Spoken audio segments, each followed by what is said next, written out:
media, I know you are participants, you are part of this meeting, but I think at this point, you should please excuse us with the camera, just sit down and participate. Let's go to the business of the day. There's nothing secret about what we're doing. There's absolutely nothing secret about what we're doing. Don't do that, please. The media, please. No. You are. No!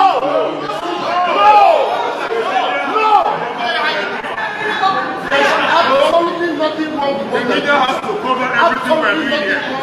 Why would you want the media to cover what we are doing? We are not running a secret society. This is about elections. Why do you want the media to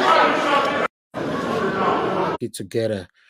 How you guys doing? Today is 8th November 2023. On that particular video that happened this morning or afternoon, it's currently trending everywhere. I want to take you through it. Then I want to recapitulate back to history. All right, because Nigerians are easily moved on.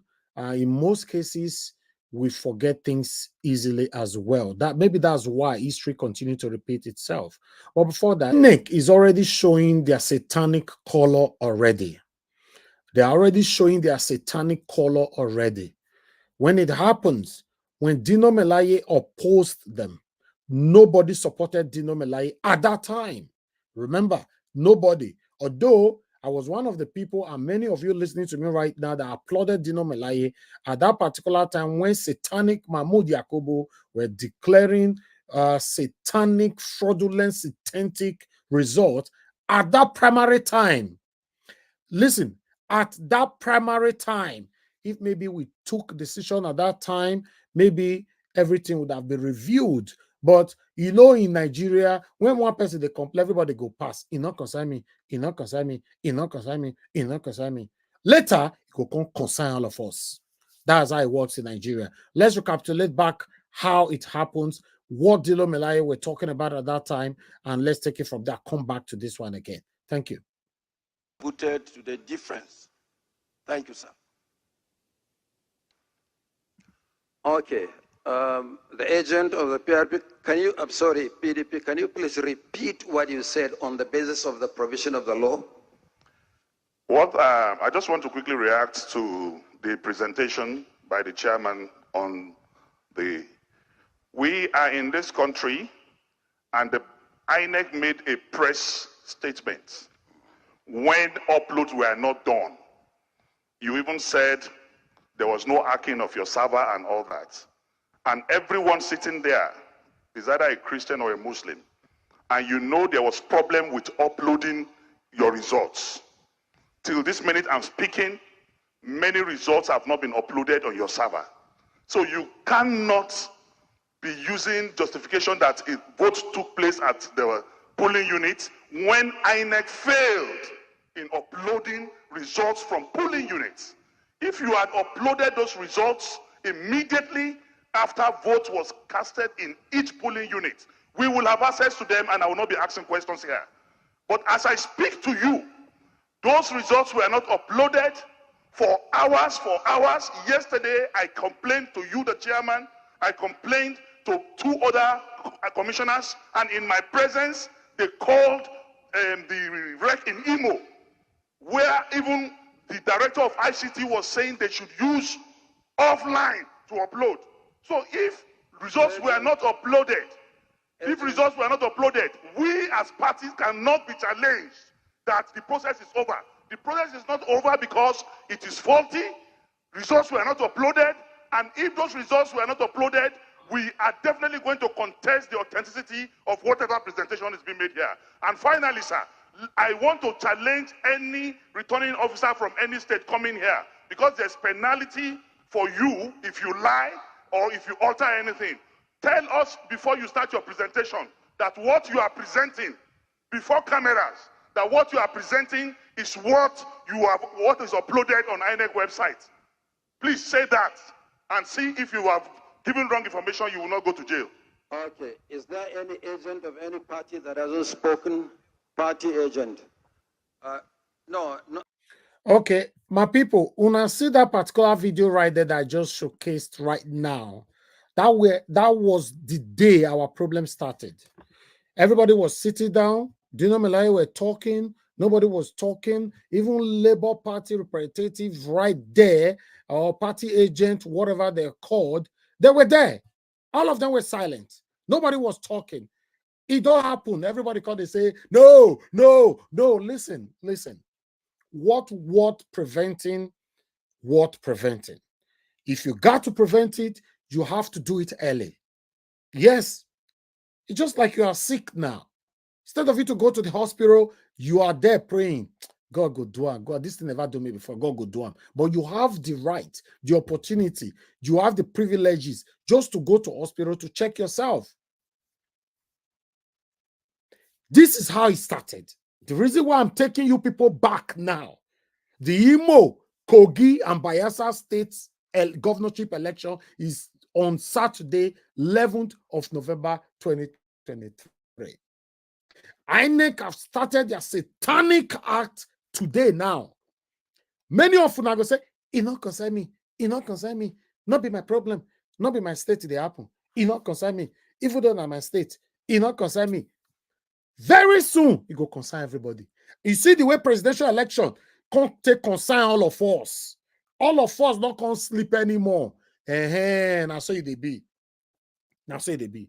Because that character, that habit of we ignoring ourselves, especially when one is crying, many of us just pass by. After all, it's not my child that is crying. It's not any of my relatives that is crying. Everybody move on. It might likely happen again in Imo, Kogi, or Bayelsa. Now, here we did now. I go remind you and say, we still talk them. You see those people who get up today now, they shout. Normally, inside that hall. Anyway, I not be me go tell people what people go do, how you take do them, but it's good to speak. I just wanted to bring back to recapitulate back to Dino Melaye. Till tomorrow, Dino Melaye have my respect. On that, nobody followed it up. Nobody followed it up. Now make you and I end up like this today. Yes. The same way Tinubu go laugh Nigerians in Nigeria tomorrow. Say, after all, it's only Obi and Atiku that is disputing my legitimacy. Nigerians, all of them voted for me after all. None of them complained. Remember, Ananuga said it yesterday, that all Nigerians voted for Tinubu. Yes, the article that I read yesterday, it talk him. All Nigerians voted for Tinubu. Tinubu himself go laugh now. Una way to Nigeria. No worry. I go remind you now. Me go remind you now. Did they wait Tinubu come and say, no, it was just all these litigants. You know, they were the one complaining, Atiku Abubakar and a few of their party members. You know, the real Nigerians that voted for me did not complain. They were okay because they knew I won the election. Then your eye go clear. Say, so you don't reach like that. Because we know they talk. We know they talk. When they look each other. If one person cry for this comment section and say, see what they pass through, everybody go jump past him. God forbid, say the person now something don't happen to her. You say everybody will come back, come. Oh, that woman. Oh my God. Oh, that man. Oh my. The hypocrisy amongst us, now only God go help us. How we want to rescue the country. Sometimes you just look. You just look, okay, what do I do? For me, like I've always said, I'm doing my part. The glory where God go give me, not go give you. The glory where God go give you, not go give me. Everybody have their glory in the sight of our Lord Almighty. Yes, God not go give me, take my own, give you now. You not go take your own, can't give me. Now, how will take work? Now everybody will take their own. That is my belief. I don't know about your own belief. But we cannot continue like this. You see the satanic act INEC did today. Okay. My brother, okay, let me post the link. You know, for those of you that want to join us, I'm posting out a link right now. I greet every one of you right there that just coming in. Thank you very much. Press on the like button and help us to share. I would like us to listen to this as well. To Lisa Kano. Lisa Kano, maybe some of you go know. Lisa Kano don't they with us. They talk for a long time. In fact, I remember I started promoting Lisa Kano 2016. You know, so it's long time. You know, but she's always there talking. But let's listen to her. 1 minute, my people.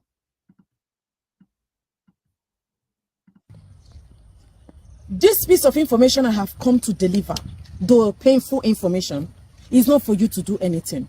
I don't want you to do anything. I am enjoying the monkey, the walk, and the babu is chopping. I'm enjoying it. I don't want you to do anything. I am enjoying your docility. I am enjoying your weakness. I am enjoying your mumu look. It's okay by me. I am just coming here, or have come here for documentation. I just want to document it. Maybe the world is watching. Maybe the world is hearing. Or maybe the world will do something about it. About what is happening in Nigeria. I want to bring to the notice of the world what is actually going on in Nigeria. I don't know if they are happy about it. I just don't know.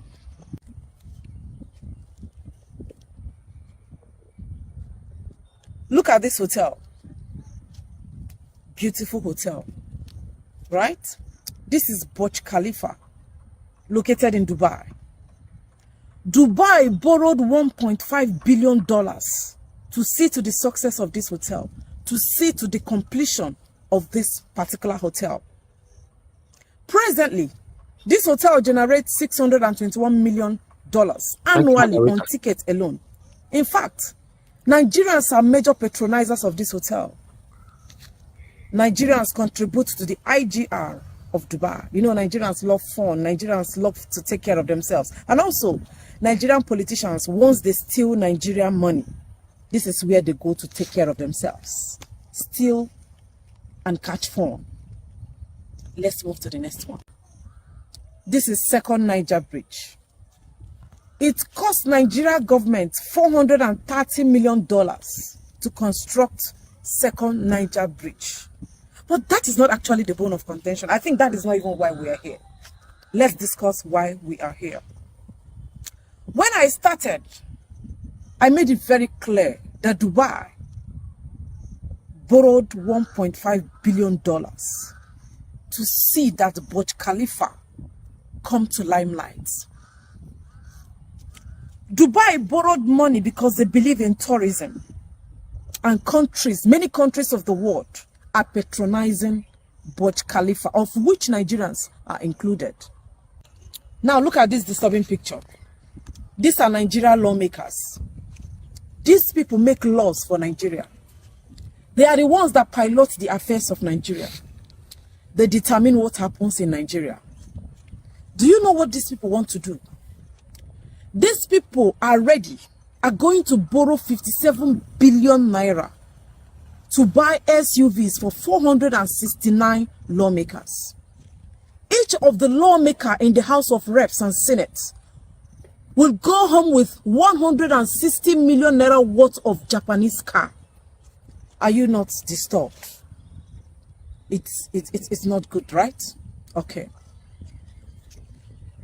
The House of Reps that consists of 360 members, the Senate that consists of 109 members, are collectively going to borrow money to buy 469 SUVs. Why Nigerians suffers the aftermath. Look at this other one. This is the beautiful wife of the president of Nigeria, Alhaji Bola Ahmed Tinubu. In Nigeria budget, the wife of the president, in the budget, Nigerians, we are going to buy cars worth 1.5 billion naira for the wife of the president. That is cars, or we mean saloon cars. Inside the same budget, we are going to buy 2.9 billion naira worth of SUVs for the beautiful wife of the president of Nigeria. How do you see that? Worried, right? You should be worried. When I say that something must be wrong with Nigerians, then people might not understand. Oh, we forgot to say this. You know, the presidents need to chill. Sometimes after workload, you just need to relax. So we are also going to buy 5.5 billion naira yacht for the handsome president of Nigeria. These people that want to buy SUV, the wife of Nigeria president that want to buy SUV, does it mean she doesn't have car prior before now? These 469 lawmakers in the House of Assembly, does it mean that these senators doesn't have vehicle prior before now? Don't forget, these senators were once governors in their states. Some of them were once ministers at the federal level. So now, why should Nigerians, poor Nigerians, fund Nigerian lawmakers to drive SUV? And why should we buy yacht for our president? This is Nigerian naira. These lawmakers that have borrowed 160 million naira to buy SUV for themselves, these are the people we expect to strengthen naira that is falling yakata on the floor now. This is 15 naira. You know it's valueless. I don't need to tell you, right? This is 100 naira tissue paper. This is tissue paper. This is 200 naira, another tissue paper. And this is 1,000 naira baby wipes. Very useless currency. How do you expect these people that doesn't have brain to strengthen naira and make Nigeria economy to be viable again, attractive to the whole world? How? This SUV they want to buy, which country is producing it? Japan. Nigeria government will patronize Japan. They want Nigeria to grow, but they can never patronize innocent motors. See Nigerian naira. If you don't build factories and industries in Nigeria, Nigeria is not going anywhere. If you cannot encourage local producers, if you cannot give Nigeria electricity, if you cannot go back to the regional settings, nothing good will come out of Nigeria. I am not being pessimistic. I am an optimistic human. And I am telling you of a truth. You brought out 57 billion naira and you have the mind to go to Japan, to dash Japanese 57 billion naira of our currency to acquire a vehicle that will be used inside Nigeria. And you say you are not useless as a senator. And you want to tell me that you are not a hopeless House of Reps member. I told you people, I already am not really surprised in most of the things that is happening in Nigeria. If these senators were doing their own business, would they count 160 million naira inside this inflation? Inside this tired country, will they bring out 160 million naira to purchase vehicle for themselves? They will not buy cars. They will not buy SUVs. They will want to manage. If you really love Nigerians, I am talking to the senators and those honorable members in the National Assembly. If you love Nigerians, what are you doing with SUV if you are not a criminal? If you are not a looter? If you are not a kleptomania? Tell me a senator that wants to use 160 million naira to buy vehicle when Nigerians cannot see food to eat. You are a thief, you are a criminal, and I insist that you're a kleptomania. Talk to them. How do you want naira to grow when you are going to dash Japanese, our currency? How do you expect naira to grow? We are also still dealing with the fact that you people go to the Senate to sleep. That you people are valueless to Nigerians. That you people are criminals. You people are broad daylight robbers. That is who you people are. That is who our senators are. We are still dealing with the fact that you people go there discussing on irrelevant issues. Now we're still dealing on that. And now you are coming out with this bogus budget. We are not talking about other allowances that these senators are going to be enjoying. We are not talking about their constituency allowance. We are not talking about their constituency budget. We are only saying that for them to enjoy, for them to be catching fun, we need to buy them 160 million naira vehicle. Who does that? Which country of the world will grow with this kind of headless people? Which country of the world will grow with this kind of brainless senators and House of Reps members? What do you need 57 billion naira vehicle for? Like I said, I don't blame you. I blame Nigerians. Honestly, I blame these people. I blame Nigerians for continuous allowing this thing to be going and going, eating deeper and deeper. And these people that call themselves Nigerians are quiet. It's depressing, actually. Yes, it is. Thank you for watching. It's depressing. Thank you very much, Lisa. That is Lisa right there. Like I said before, I started promoting this girl since 2016. From my page, I started promoting her from Facebook at that particular time. She has been a voice to Nigeria till tomorrow. So to be honest, where we are today, we put ourselves here. It's just like somebody that is stealing from you all the time. Let's say some of them, they listen to me right now. Now they build house for Nigeria, or some of them don't build house for Nigeria. Somebody where you know say road where you supposed buy, for example, for 100,000. Person they collect for 500,000 for your hand. You know, for the past 5 years, you know they talk. The person will continue. This person not go stop by himself. Now you go stop the person. Now you go meet the person. Say no, road where they collect 500K from my hand, they buy the road now 100,000 naira. The person will go to anyhow it happen. Either you sack the person or you arrest the person, or one way or the other, or you stop using your money, sending your money through the person. So if you are not saying anything, you don't expect the person that is the beneficiary of your own hard-earned money to say something. That's how it works. So these satanic politicians, they know that we are weak. Because they know we are weak, that's why they continue doing what they are doing till today. In case you're not aware, our forefathers complained. They die, they go. Our parents complain. Some of our parents don't still die, now they don't go. Our time, I'm not sure it will be nice. Say we still complain. Our time will fade away. Amechi talk that until Nigerians start to stone us, we will not stop stealing. That's the fact. We are not here to rub shoulder with Amechi. Like some people were saying the other day, who is Amechi to talk to people? Amechi is a criminal. Amechi is this. Yes, I understand. Every criminal in the world still have truth in their mouth. Every madman still have truth in their mouth. Every alcoholic person in the world.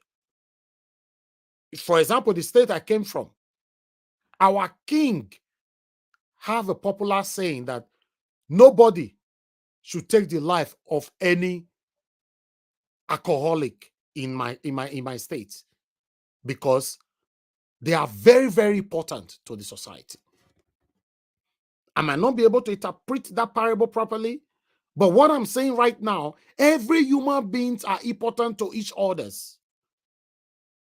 The same way, I'm part of the people that criticize Dino Melaye tomorrow. Dino Melaye, yes, is part of this satanic group.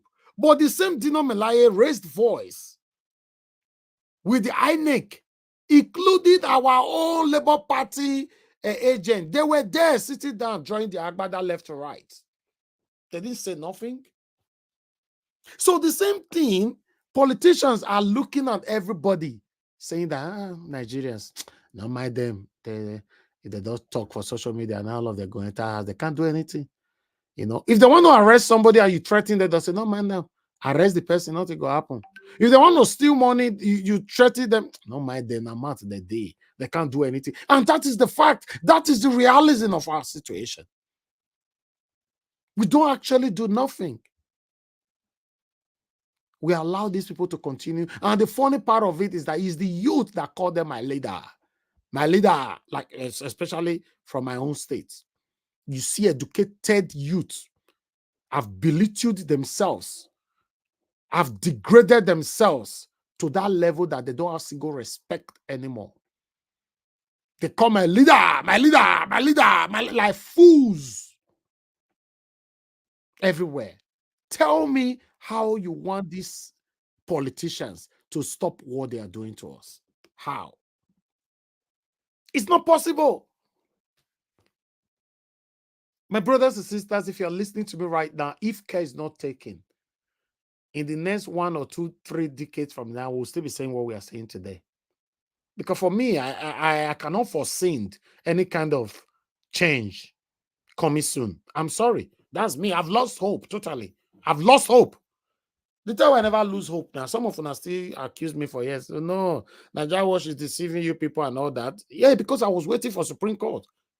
I never wanted to run more than my shadow. Yes, I never wanted to run more than my shadows because I was waiting. I wanted Supreme Court to prove it to me and to you, to us, that we can never rely on them. But as for today, I've lost hope. I've lost hope in Nigeria in terms of judiciary or the government will do something good for us. No. I still love my country, but I lost hope on the leaders. In fact, I lost hope on the youths, not just the leaders. I lost hope on everybody in Nigeria because nothing is going to happen. Don't worry. 11th of November is around the corner, right? We're already looking for people that will represent us on ground that day so that we can be on live 24/7.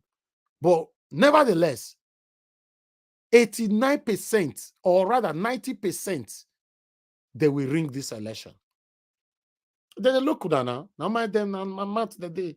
And they don't talk, out of the wrong. Go YouTube, Twitter, they'll go shout out of the entire house. The other one say, hey, are you sure? This youth, they not go grill because they don't mind them. Not because they talk for presidential election. Today, presidential election, everything never died down. Not mind them, they can't do anything. Mahmoud, make una ring them. Ring them, I don't pay $1 million for your account. Ring them. Nothing they happen. Of the RF, what do they call them? The beavers. Off it with immediate velocity. Nothing they happen. You see, they go off and they'll say that network that day. It don't happen. Watch out. That particular day, you see talks, they go come with sophisticated weapons. They go chase everybody away. Watch out. You not go talk and say, I was talking this thing, because I lost hope on these people. It does start today now. How can an INEC, they send everybody off camera, including mainstream media, everybody off your camera. Just say you want to talk. Wait till you want to talk. We're in big trouble in Nigeria. We're in big trouble. I would like us to quickly go to our rise and listen to this video from Ojiokbe because Mr. Peter Obi was criticized. For me, I support this criticism. You know, so I've tell you, say, because as me they talk, so me they see Peter Obi as my president. So I don't start to criticize him. I felt tell you, say if Peter Obi na win, say at the end, say he win for Supreme Court, he become the president. I go start to criticize at the next day. None of them pay me for which I do. I'm fighting for a better Nigeria. So it means that I can always criticize anything. But when you take money from these people, you can't criticize them.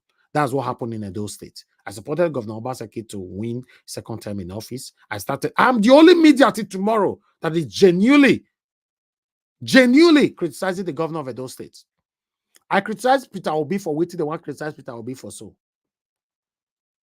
Me, myself, when I watch this video today, I can't realize, although I not see him before, but when I watch them today, I can't say, yeah, I support them on this one. I support it. Because Abure, the Labour Party national chairman, came here the other day. Even before he came here, he totally denounced the Labour Party reps and senators from taking that 160 million naira car. Yes, I applaud him for that. But they say Peter Obi not denounce these people. Say not reject them. He not tell them they reject the cars. For me, on that, I stand with it. If you know say they listen to me, so you go verse, just verse. If my principal there just now still tell and say, His Excellency, yes, now you now with the listen to. You supposed to tell this satanic group of Labour Party reps in there to reject these cars. Let's listen to this. Thank you very much. conference held by presidential candidate of the Labour Party, Peter Obi, on Monday, November 6th, which continues to generate a debate online. Well, Peter Obi, during the question and answer session of the press conference, was asked to make a comment about Labour Party lawmakers receiving sports utility vehicles valued at 160 million naira each. Peter Obi, in response, said the SUVs were not personal cars for the lawmakers, but were procured for official use, generating several reactions. Let me start with the issue of Labour Party members in the House. I've actually discussed this issue with them. Surprisingly, I can tell you, I heard that these vehicles are official cars. And I don't know, they have to use it. It's meant for official vehicle. So it's not as if it's their vehicle that is meant for official cars and everything. Because we can pay for it and say, listen, if it's your car, you return it or do something. But they said it's official cars and that everybody is meant to do it. You are meant to use it while you're in the Senate. But you know how things work here. It's not going to be like that. But so what I say people is that it won't be if Labour, if we were in office, nobody would have contemplated such. And that's where we want to go from. Because it is not enough to do the wrong thing and then start correcting it, but it shouldn't even be.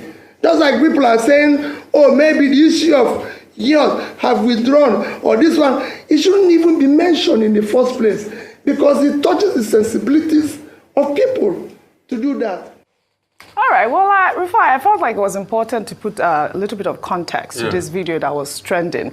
Only yesterday there were some, news media houses carrying this story, but it was just a short clip of the video, and it appeared like he was defending the lawmakers. But let me just take this tweet, and I will come back to you. This person who also posted the video on Twitter wrote, "Peter Obi is just a confused hypocrite. He was condemning the purchase of vehicles by NASS. I almost aligned with him on that. Suddenly, a question was thrown at him about LP senators who accepted same. And guess what? Peter Obi was defending why they had to accept the vehicles.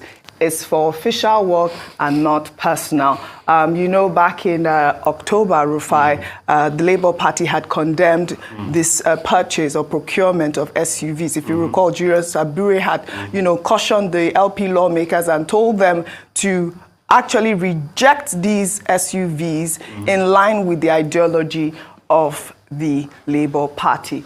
Supporters of the Labour Party have come out to say, well, Peter Obi, if you can look at this one tweet, is not against the official use of cars, but against the actual money. What's your take on that? Pure and simple.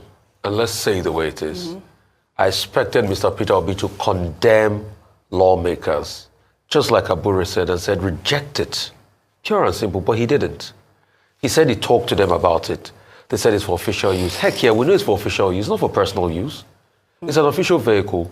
But let's now extend the conversation about official use. We all know that when you say it's official use, after a certain time, amortization happens. The value goes down, and they resell it for cheap to this individual. So that's why when we ask, where are the cars these lawmakers used 4 years ago? It's nowhere to be found today. So we all know that's not going to last forever. And that's why we're saying, with the tenet at which these Labour Party lawmakers got in there, they must condemn and they must reject. Okay, let me come in here, my people. You see, I need to put it straight so that everybody will understand what is going on here. I've said it before. If I'm doing anything wrong on this platform, you must criticize me.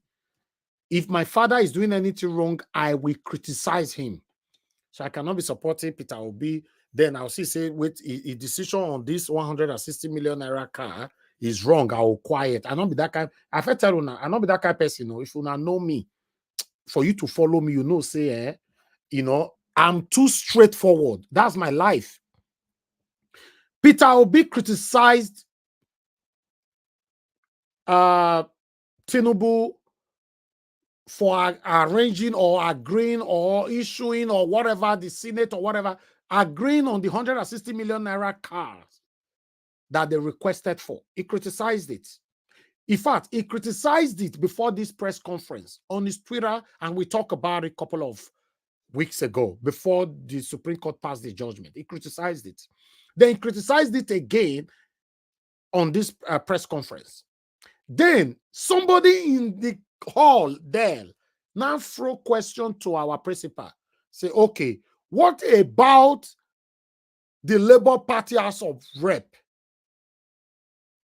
also going to take these same cars? What is your take on that? Then Peter Obi now started saying, they said it's official cars. If it's official cars, they're only going to use it for 4 years. After they use it, they are returning it back because it's not their personal cars. I don't know if you guys get that. I not seen it before, to be honest, until I watched Arise today. I'm beginning to say, oh, wow, this is wrong. This is wrong. I really do hope our principal will write on Twitter to amend this, to strengthen this, in fact, to condemn this, to condemn them. Not too late. Not too late. Because we all are following you. We love you so much. But we don't, before we wait for the satanic APC and APC supporters to bring this up, if we only if we are truthful to ourselves, because we know so many of us now are your people. Because I even noticed that during the time of Obedient, many people that were fighting Obedient, many of them were building their platform with Obedient. Many of them opened their platform for the Obedient. After the Obedient, now many of them are already changing the names of their platforms. I was surprised. I was very surprised. Say, wow. So that may not be all of us where they say Nigeria must change. I be obedient. Not be everybody be obedient.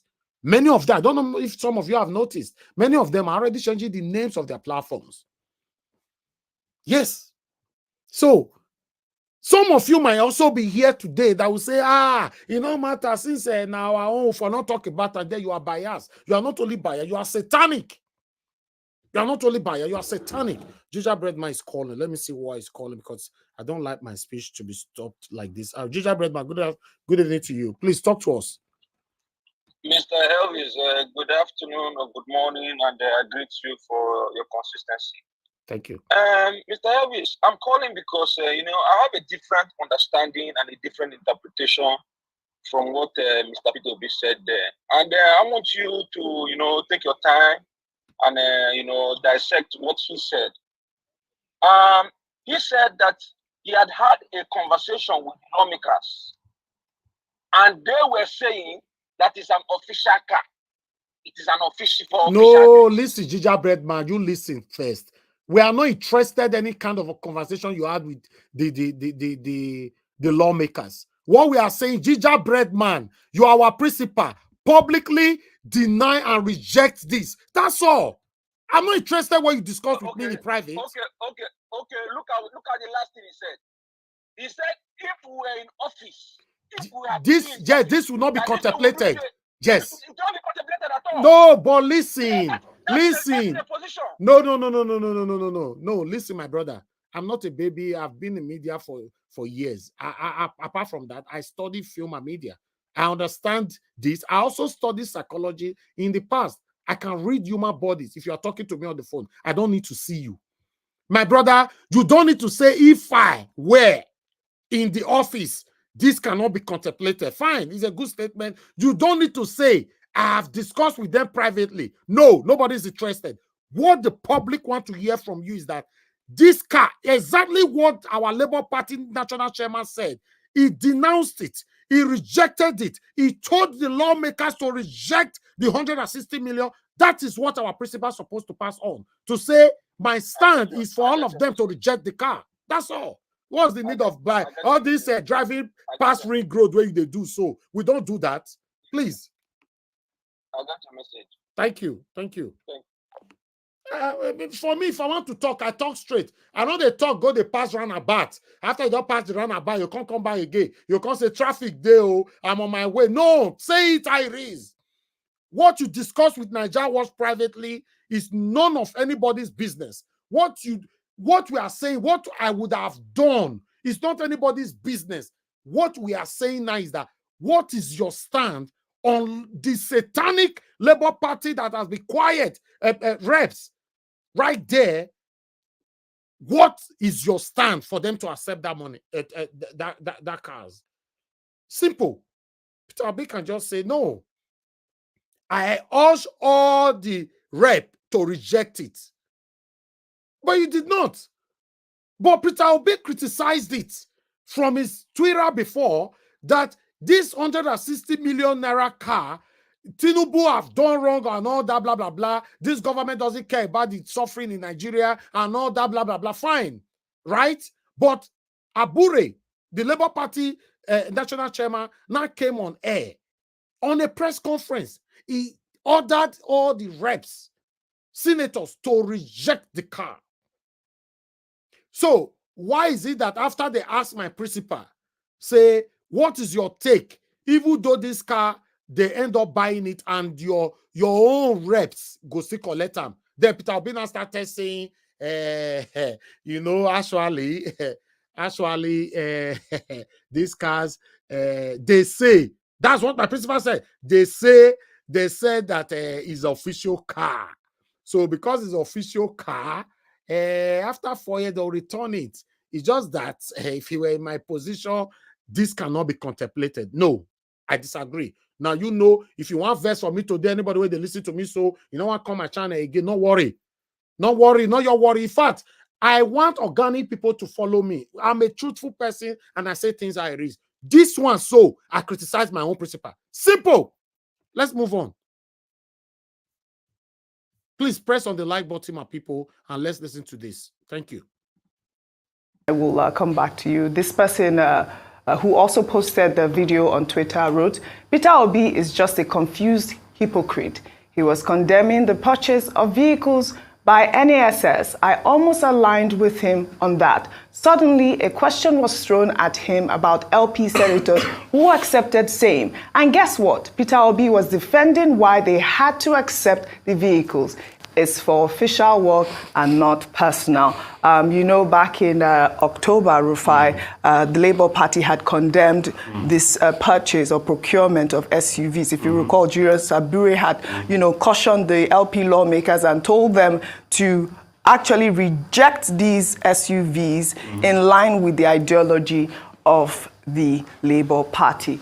Supporters of the Labour Party have come out to say, well, Peter Obi, if you can look at this one tweet, is not against the official use of cars, but against the actual money. What's your take on that? Pure and simple. And let's say the way it is. I expected Mr. Peter Obi to condemn lawmakers, just like Abure said, and said, reject it. Pure and simple, but he didn't. He said he talked to them about it.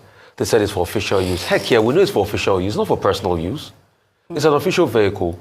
But let's now extend the conversation about official use. We all know that when you say it's official use, after a certain time, amortization happens. The value goes down, and they resell it for cheap to this individual. So that's why when we ask, where are the cars these lawmakers used 4 years ago? It's nowhere to be found today. So we all know that's not going to last forever. And that's why we're saying, with the tenets at which these Labour Party lawmakers got in there, they must condemn and they must reject for fairness. And that's why I also equate it to the case of the yacht. We can't be talking about the yacht and condemning it without condemning the lawmakers and by extension asking Mr. Peter Obi, which he's the presidential candidate, he's the leader of the party, de facto leader of the Labour Party as we speak, to condemn his lawmakers for doing something against the tenet. Most of Sorry, guys, that I have to comment. That's what I wanted to say just now, what Rufai just said. Somebody right there, Igbo, Yoruba, Hausa, Niger, Igbo. You said, I don't know, I believe that was coming from you. Say, my bros, the lawmakers are not kids. Hence, Obi must treat them as adults. You see, this is the problem we have. That is why we cannot move forward. You don't need to be an adult or a child for a leader to pass law, and everybody must comply to the law. Are you telling me that if Peter Obi was, he was sworn in as the president of the Federal Republic of Nigeria, before he go pass law, he go to think of who be adult, who be Pekin and all that? He's the leader of the party. Peter Obi is your leader if you're obedient. Peter Obi is my leader. So anything when he pass, now we supposed to follow. He not gonna take care, beat you. It's simple. Just telling you, reject those cars. Make we stand out amongst others. Simple. If you talk to them privately, come on air to also say it. What you discuss privately will definitely be different from what you're going to discuss publicly. If I was to be in his shoe, what I would discuss privately is that we must stand out. Let's stand out. It's just like 10 people or 100 people went to look to seek for one job. And if that 100 people, everybody is got first class. Everybody good. Everybody good. All the requirements where the company need, they need them. And that 100 people, and the spot is only 2. And 100 people came to apply for that job. What the company will be looking for will be your USP, your unique selling point, because everything where the same one we bring, Peter, Mr. A, Mr. B, Mr. C, up to Z, everybody bring them. Now, how will you be able to defeat your opponents? That will be your unique selling point. Now, we have different people right there, different parties. I expect my principal to talk to our satanic lawmakers at the moment. I'll change my mind later on. But at the moment, they are satanic to me. To tell them that, we must be different from others. The reason why this Nigerian youth are supporting us is because of this and that. Please, let's reject this car and manage what we have. Let it stand. Let it be the headline. Simple. Simple. Okay, now you coming to the public, you can also say the same thing. I've told the lawmakers to reject the cars. If they don't come reject, now there's your comment come in. Say they not be kids. At least you've done your part. If they not come listen, it's not your fault. Okay, are we blaming the national chairman now, Julius Abure? You cannot. Because he told them to reject the cars. Simple as ABCD. Let's move on. These people that finally were elected lawmakers, wouldn't have gotten there without the wave of Peter Obi and Labour. So Peter Obi should be able to call them to order. And that's what we're just saying. See, when we're talking about transparency and integrity, it should be across board. In that regard, he didn't condemn them. Yeah, he just said, okay, they said it's for official use. But that's what we are saying, that when we are in power and everything. No, Labour is not the power as we speak. The lawmakers are there. That's why they should be condemned. What I should hear, like Abure, and I think I salute Abure on this. Abure was explicit. Last month he said yes, that. And I think it's a party thing. Okay, sorry guys that I will continue to pause it because I'm responding to some very important questions. Patience, Idemudia said the cars has already been bought. You see, I'll respond to this. The car has already been bought, even when he criticized it. For him to tell them to reject it has meaning or it's meaningless. No, it's not. Even though the cars have been supplied, I rejected it. I don't want to have it. It will be the headline that the Labour Party reps have rejected the cars, give it to them. People know they visit you for house, you give them food, they'll say, thank you, I don't eat. You never have food for your house before. Say, thank you, ma, I've eaten. Thank you, sir, I've eaten. Oh God, you are leaving, make I give you transport. No, thank you, sir, I have transport already. You never seen her before? Let me give you a lift. No, thank you, I'm good. Must you accept everything? That they all agreed to condemn. Abure said we should reject it, and any lawmaker that takes it is against the tenets of the Labour Party. Most of the people that are lawmakers, they were from other political parties. They got in there because of the, if not for Labour Party, most of them they knew they would not be elected. They were rejects from other political parties that found the wave of Labour and used it. So what does Labour stand for? It stands for forthrightness, as Labour claims, and integrity. And they should start by following the way. That's just the pure and simple. So your angst is that he should have done it openly. Openly condemn it and say, you know what, I condemn the lawmakers. He called them and he asked them the questions and they said... They will give you answers, but I'm saying condemn it and say, that's not our position. Okay. Pure and simple. Well, you know, in the same vein, the Minister of Information and National Orientation, Mohammed Idris, on Monday confirmed that the 5.2 billion naira presidential yacht provided for in the 2023 supplementary budget was delivered since June of this year. The minister, who made the comment during his first press conference since his assumption of office in Abuja, was however silent on whether the yacht was fully paid for, as there is no record of its appropriation till date. Dr. Abati, on both stories. Okay, when you first brought all the story. Okay, I'll stop that right there. I still have one more video to play, but I'll stop that right there. I have a caller, that is calling. Okay, I missed that. Okay, let me pick this call because I think it's Madam Origin. Okay, Madam Origin, good evening to you, Madam. Thanks for calling in. Although I've not started taking calls, talk to us. Thank you. Yes, my people. Hello, everyone. Mr. Naidosh, thank you. I really love the fire on this, but this is just my own. We have 3D dimensional way we look at things. This is what I heard. This is just me. This is what I heard our principal say. He said his emphasis is on the fact that it is official car. Now let me explain. If I have a company and I bought 5 official cars for my workers, and even if they choose not to use it, it's still there. It is bought. You see, what he's trying to, why he quickly went to, and listen carefully, he just switched immediately to, if I was there, it wouldn't even be an issue. No, let me come in, madam. Please, let me come in. Will not. You said, hold on, madam. You said if you bought cars, official cars for your workers, that's you. We are talking about public officers right now. You now, your private life be that. So I wish you use another scenario to compare this. We are talking about buying the cars at all. Buying the cars at all in Nigeria is already satanic, and accepting it is also more satanic. We are on the same page. That's what I'm trying to, kind of buttress. We are on the same page. Buying it is what is satanic. Now, if they come out, you see, this is what I want to. This is the area I'm trying to say.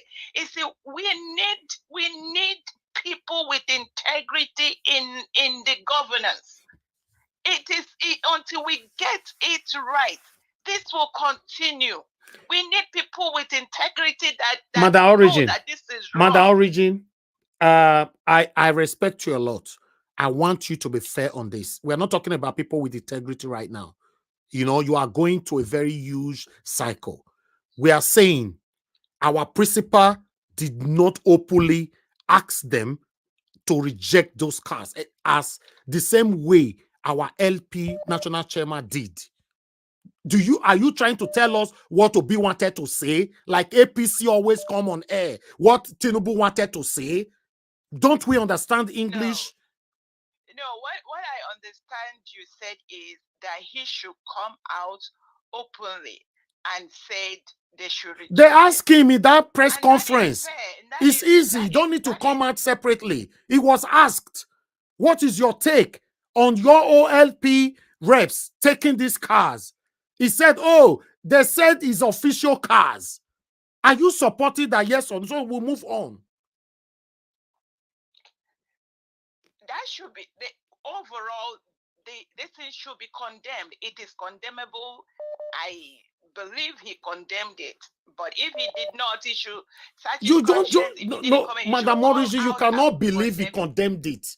He did not. Did you watch the video? You want us to start all over again?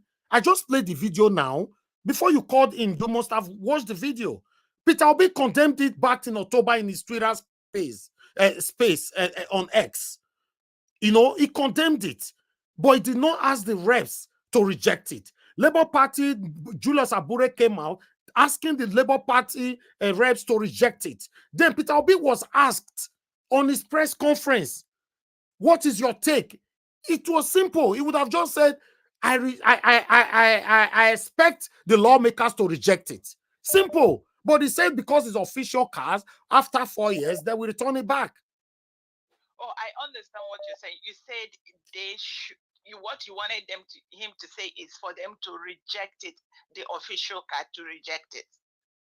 Okay, I understand. Now it's okay. I guess I'm looking at it, and I agree with you. Yes, they should reject it. Thank you, madam. Thank you. Let me hear from somebody else quickly. Let me pick another call because I think a lot of people want to call into this now. Thank you.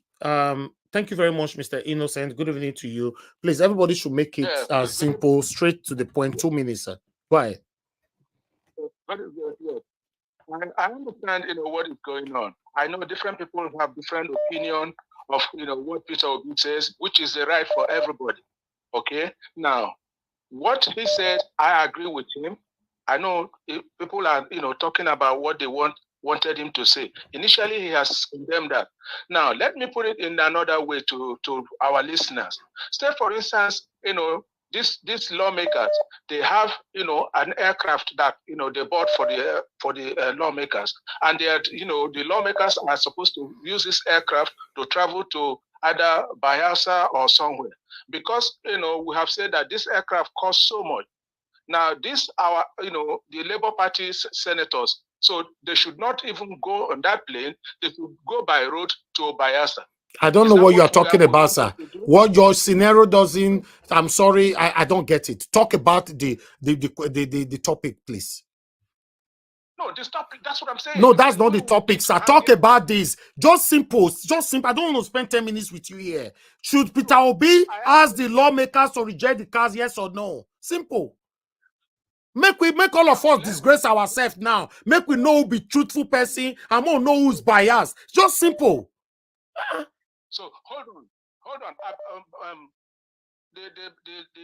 The chairman that asked them to reject it, have they done so? Okay, see, you are justifying. Okay, that's fine, sir. Your 2 minutes is up.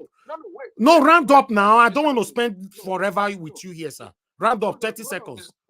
30 seconds, sir, please. I do not waste time. Hold on. Sir, after 30 seconds, I'll cut you off. Please manage your 30 seconds properly. Thank you. Go ahead. When you ask them to reject this thing, have they done so? If they didn't do that, will they expel them from Labour Party? Of course, they will not do that. So there are certain things that we look at. We just go straight and say, "Oh, it's supposed to be this way or this way." Okay, thank you. Thank you, sir. Thank you. Listen, guys. Many of you that we call in today will determine if we have anywhere to go in Nigeria. I'm telling you, because if na Tinubu, now you not tell the people now make the reject car. Many of you now go jump from skyscraper. It don't reach our papa now. Everybody they slide. Everybody they slide. Life cannot move on like that.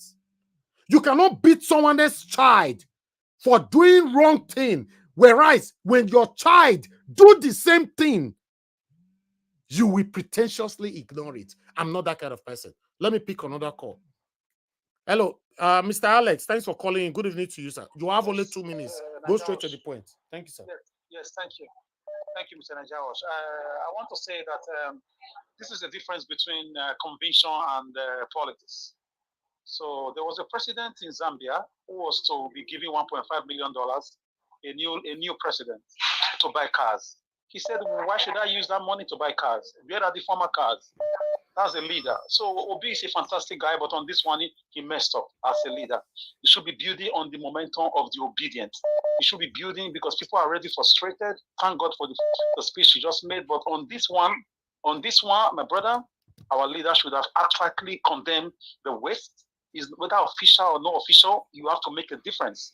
People voted you because of your ideology and because you sold yourself on certain principles, which is about humanity, helping people, cutting waste. You promised to cut waste. What has changed? Where is the gospel of I don't like people wasting money? Where is it now? Thank you. So Mr. Peter will be messed up, and he should come out and retrace his step. We are all humans. I still give it to him. He has completely changed the Nigerian political landscape. Of course. Thank you. Of course. Thank you. Thank you very much. Good evening to you. Your name and where you calling us from? I can't see any name now. Okay, that's Mr. Sivanus. Thank you, sir. Go ahead. Yes. Please talk to us, sir. Yes. Yes. Good afternoon, Mr. Nigerian. Yes, sir. I was disappointed with Mr. Obi's response because these people is supposed to condemn them. He's supposed to say they should have. Say something. I told these people to return this car or reject it. I totally agree with you. For him to say that it's official car, it doesn't make any difference. Official car or no official car, nobody should take that nonsense because that's how money people are suffering. I do not agree with that. Maybe he didn't think about what he's going to say very well, but I totally don't. Exactly. On that, I agree with that. Maybe the question was thrown to him and in a confusing state. I don't know. Exactly. Yeah. Exactly. Anyway, exactly. Thank you, sir. Thank you very much. Let me quickly hear from someone else. Hello, yeah, good evening to you. Your name and where you calling us from. 2 minutes, please. Hello. Oh, you are not talking. Hello, please, I need to. Okay. I'm talking. Okay, thank you very much. Good evening to you. Please, where are you calling from? Your name? I'm calling from Berlin. My name is Adobe. Thank you, Madam Adobe. Please talk to us. You have 2 minutes. Okay, good evening, Nigerians. I respect a lot what you do, and also good evening to everyone in the panel and also the chat. So I might have a slightly different opinion from you. I hope it's okay to. No, you are allowed, but you have 2 minutes, madam. It's better you just quickly say it.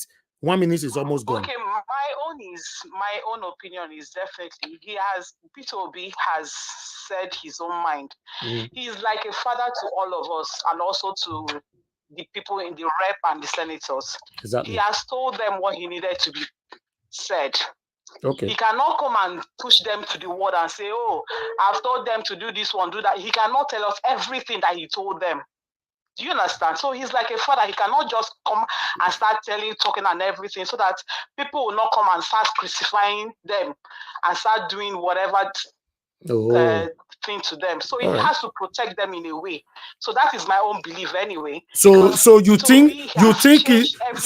madam, you think it's nice to protect somebody that is going to be driving a car of 160 million while a lot of people are dying in poverty in Nigeria? I didn't say it's nice to know. No, you just said that. You said it's nice to protect them. Peter Obi, he's trying to protect them. No, I said he's a father, and as a father, you have to protect your family. Okay, madam. Let me ask you a question before you go. Let me ask you a question before you go. What about if it was Tinubu camp that were accepting these cars? Will you call in now that Tinubu is trying to protect? Jesus, this boy. No, I would not. Okay, thank you. Thank you, madam. Tinubu is different from Peter Obi. So let's just get that straight. They are two different people. You asking me that question now is like asking me of a devil and the angel. Okay. So that's the question is totally off. Okay, thank you. Thank you, madam. God bless you. That is my own opinion anyway. That's fine. That's fine. Thank you so much. Thank you. You know why I'm asking these questions, my people? I might be wrong. For me, I will criticize Tinubu from morning till night. That's my person. I will criticize anybody that is doing anything wrong from morning to night. And I also give the opportunity to you all to criticize me, myself, when I'm doing anything wrong. Right? But, I'll leave the but. Let me pick this call. Thank you very much. Good evening to you. Your name and where you calling us from? Hello. Hello, off your TV, sir. We have a lot of traffic right now. Off your TV. No, I'm very far from the TV. Okay, go ahead, sir. You have 2 minutes. 2 minutes. Talk to us. All right. Where are you calling from? Thank you so much. My name is Marcus, and I'm calling from Dublin. Go ahead, sir. What you said is totally true. Mr. Obi should have gone beyond criticizing those Labour Party rep members. He should have told them outrightly to disregard those cars, to reject those cars. I have to go now. My kids are just noisy around. Thank you, sir. Thank you. Job. God bless you. All right. Good evening to you. Your name and where you calling us from? Hello. Hello, sir. I can hear you. Your name and where you calling from? You have only 2 minutes. Okay. Yes. This is Mr. Samuel calling from Turkey. Go ahead, sir. Yes. Mr. Elvis, I will say for today, I respect you for just what you just did now. I swear to my very Father, I respect you so much. Because you stand by the truth. I can see most of your guys as they are biased. They're just being sentimental. Today, I respect you so much for what you just said now. It shows that you are just being straightforward. Not all this. No, you are just brother. Today, I respect you. The rest of the planet, they're just being sentimental. They're not truthful. They're not like even the APC itself. Today, my brother, I respect you. Thank you. I have much respect to you again. God bless you, sir. Thank you. Thank you so much. Before I pick another call, somebody just asked me a question, investment inquiry. Elvis, if those cars were bought from Inoso Motors, would you want them to return the cars? The reason why, I would say no. And let me tell you why. Remember, the reason why everybody is against this 160 million is because it's too expensive. If the cars were bought like 20 million or 30 million, a maximum of 50 million naira, nobody will be complaining. So where you bought it from doesn't matter at that time. Obviously, Inoso motor car or Inoso, if Inoso was the one selling it for 160 million, it must be rejected. Why must Inoso sell car for 160 million? Let me pick another call, please. Thank you. Hello, can you hear me? Good evening to you. Oh, I lost that. Hello, good evening to you. Mr. Saratin, thanks for calling in. Please talk to us. My lovely brother, I love you. I love you. God bless you, man. You see one thing about life. This is how corruption starts. For shall be not to reject that car. If these people chase that car, or rather that money, corruption don't start for the Labour Party. I'm just telling you the truth. Thank you, my brother. Thank you. I love you. Thank you, sir. Thank you, sir. Thank you. God bless you. Thank you. Right. To be honest, Peter Obi is wearing white cloth right now. These satanic reps will never care about what all of us they pass through since. They go use oil to rob Peter Obi. I'm telling you. Remember, say Peter Obi not be Labour Party before. You only just enter. Now, headache that he get from beginning to the end of the campaign, till before the election come finish, now headache. Now he get from the satanic Labour Party. Now headache. Hello, good evening to you. Your name and where you calling us from? Okay, thank you very much. Madam Ola, thank you very much. Please talk to us. Yeah. 2 minutes. Good morning. I've been listening to what everybody has been saying, and I want to say that good morning, everybody. Morning here. Thank you for all you do, Mr. Everest. I want to agree with you very well, and I really like your person. You are a man of intellect. That you are condemning what he has condemned it openly. What I think is he had a hard time telling those reps. We should focus our eyes on the reps. I know Obi condemned it, Abure condemned it, but I think he has a hard time when he discussed with them, telling them to reject it because they now gave him an excuse as an official car. What do you want us to use or whatever? But Obi being himself a gentleman, he didn't want to condemn them in public, his reps, so that they won't start criticizing them and all eyes will focus on the reps and they start saying, oh, Labour Party rep did this, Labour senator did this. So that's why he put it that way. He's been, he's still in a demoralizing situation with all this election and everything. So he just came out of his mouth like that. That's what I'm thinking. I might be wrong, but I agree with you that he should have condemned it. He should just have come out and say, I discussed with them and I still make my stand. I condemn it. They are your reps. Now you can focus on them and see what they do or something like that. That's what I would have done. Okay. Thank you. Thank you very much, madam. God bless you. Thank you. We have Oga CM on the phone. Oga CM, good evening to you, sir. It's so sad that say you joined before you come on. The time you asked me to post out a link, somebody else came in. So we are still expecting you later on the panel. But go ahead. Talk to us in 2 minutes, sir. Okay. What I have to say briefly is this. What you hear, the evidence before us, Obi didn't say he told them to reject it. So to that extent, I stand by the fact that what he should have told them was, this car is too expensive, given what we are going through in Nigeria, reject it, make the difference. Then if they now say that it is official car, you tell them we are rejecting 160 million car, buy us Labour Party members, car from innocent of about 40, 50 million. It is still official. So that is what I expect. But because he didn't say it, that's why people are condemning him. And he shouldn't. He should have told us there's nothing to hide anyway. If he has condemned it privately with them, tell us publicly. That is even what matters, what the public will know. So the fact that he didn't say it in clear terms that I told them to reject the car, if it is official, buy made in Nigeria that is cheaper. Since he didn't come with this line of thought, that's why people are saying no. He made a mistake. And if in retrospect, if he goes back to rethink it, he will find out that because the public are not happy for what he said. That's why Rufai said he should have made it known. Even if you tell them to reject it, it doesn't mean they're going to reject it. But let it be on record that Obi said, reject this car. So Thank you. if they didn't, it's up to them. But let people know that this is what he said. Thank you. Oga CM, this is one of the reasons why we always love you. But that's all I just want to tell you. Thank you. You see, to me, this submission from Oga CM, so, you know, just made my day. I'm not looking for anybody that will support me. All I'm looking for in life, if now only two of us they stand, be truthful. That's all. Do the right thing. I don't want to have 2 million people surrounding me and everybody in our people. No, me don't like that kind of lifestyle. I don't just like it at all. Oga CM, once again, thank you very much. Good evening to your name and where you calling us from. Okay, Mr. Adewale, thank you very much for calling. Please talk to us. Hello. Thank you, sir. Thank you. Talk Hello. to us. I can hear you, sir. Yeah, thanks. 2 minutes. Okay, thanks very much, Mr. Elvis. Yes, sir. Thanks for taking my call. I think, and thanks to everyone there. I think what happens here is that Mr. Obi's position, what his comment, does is that everything is stood for as far as cost of governance is it just weaken his position on cost of governance.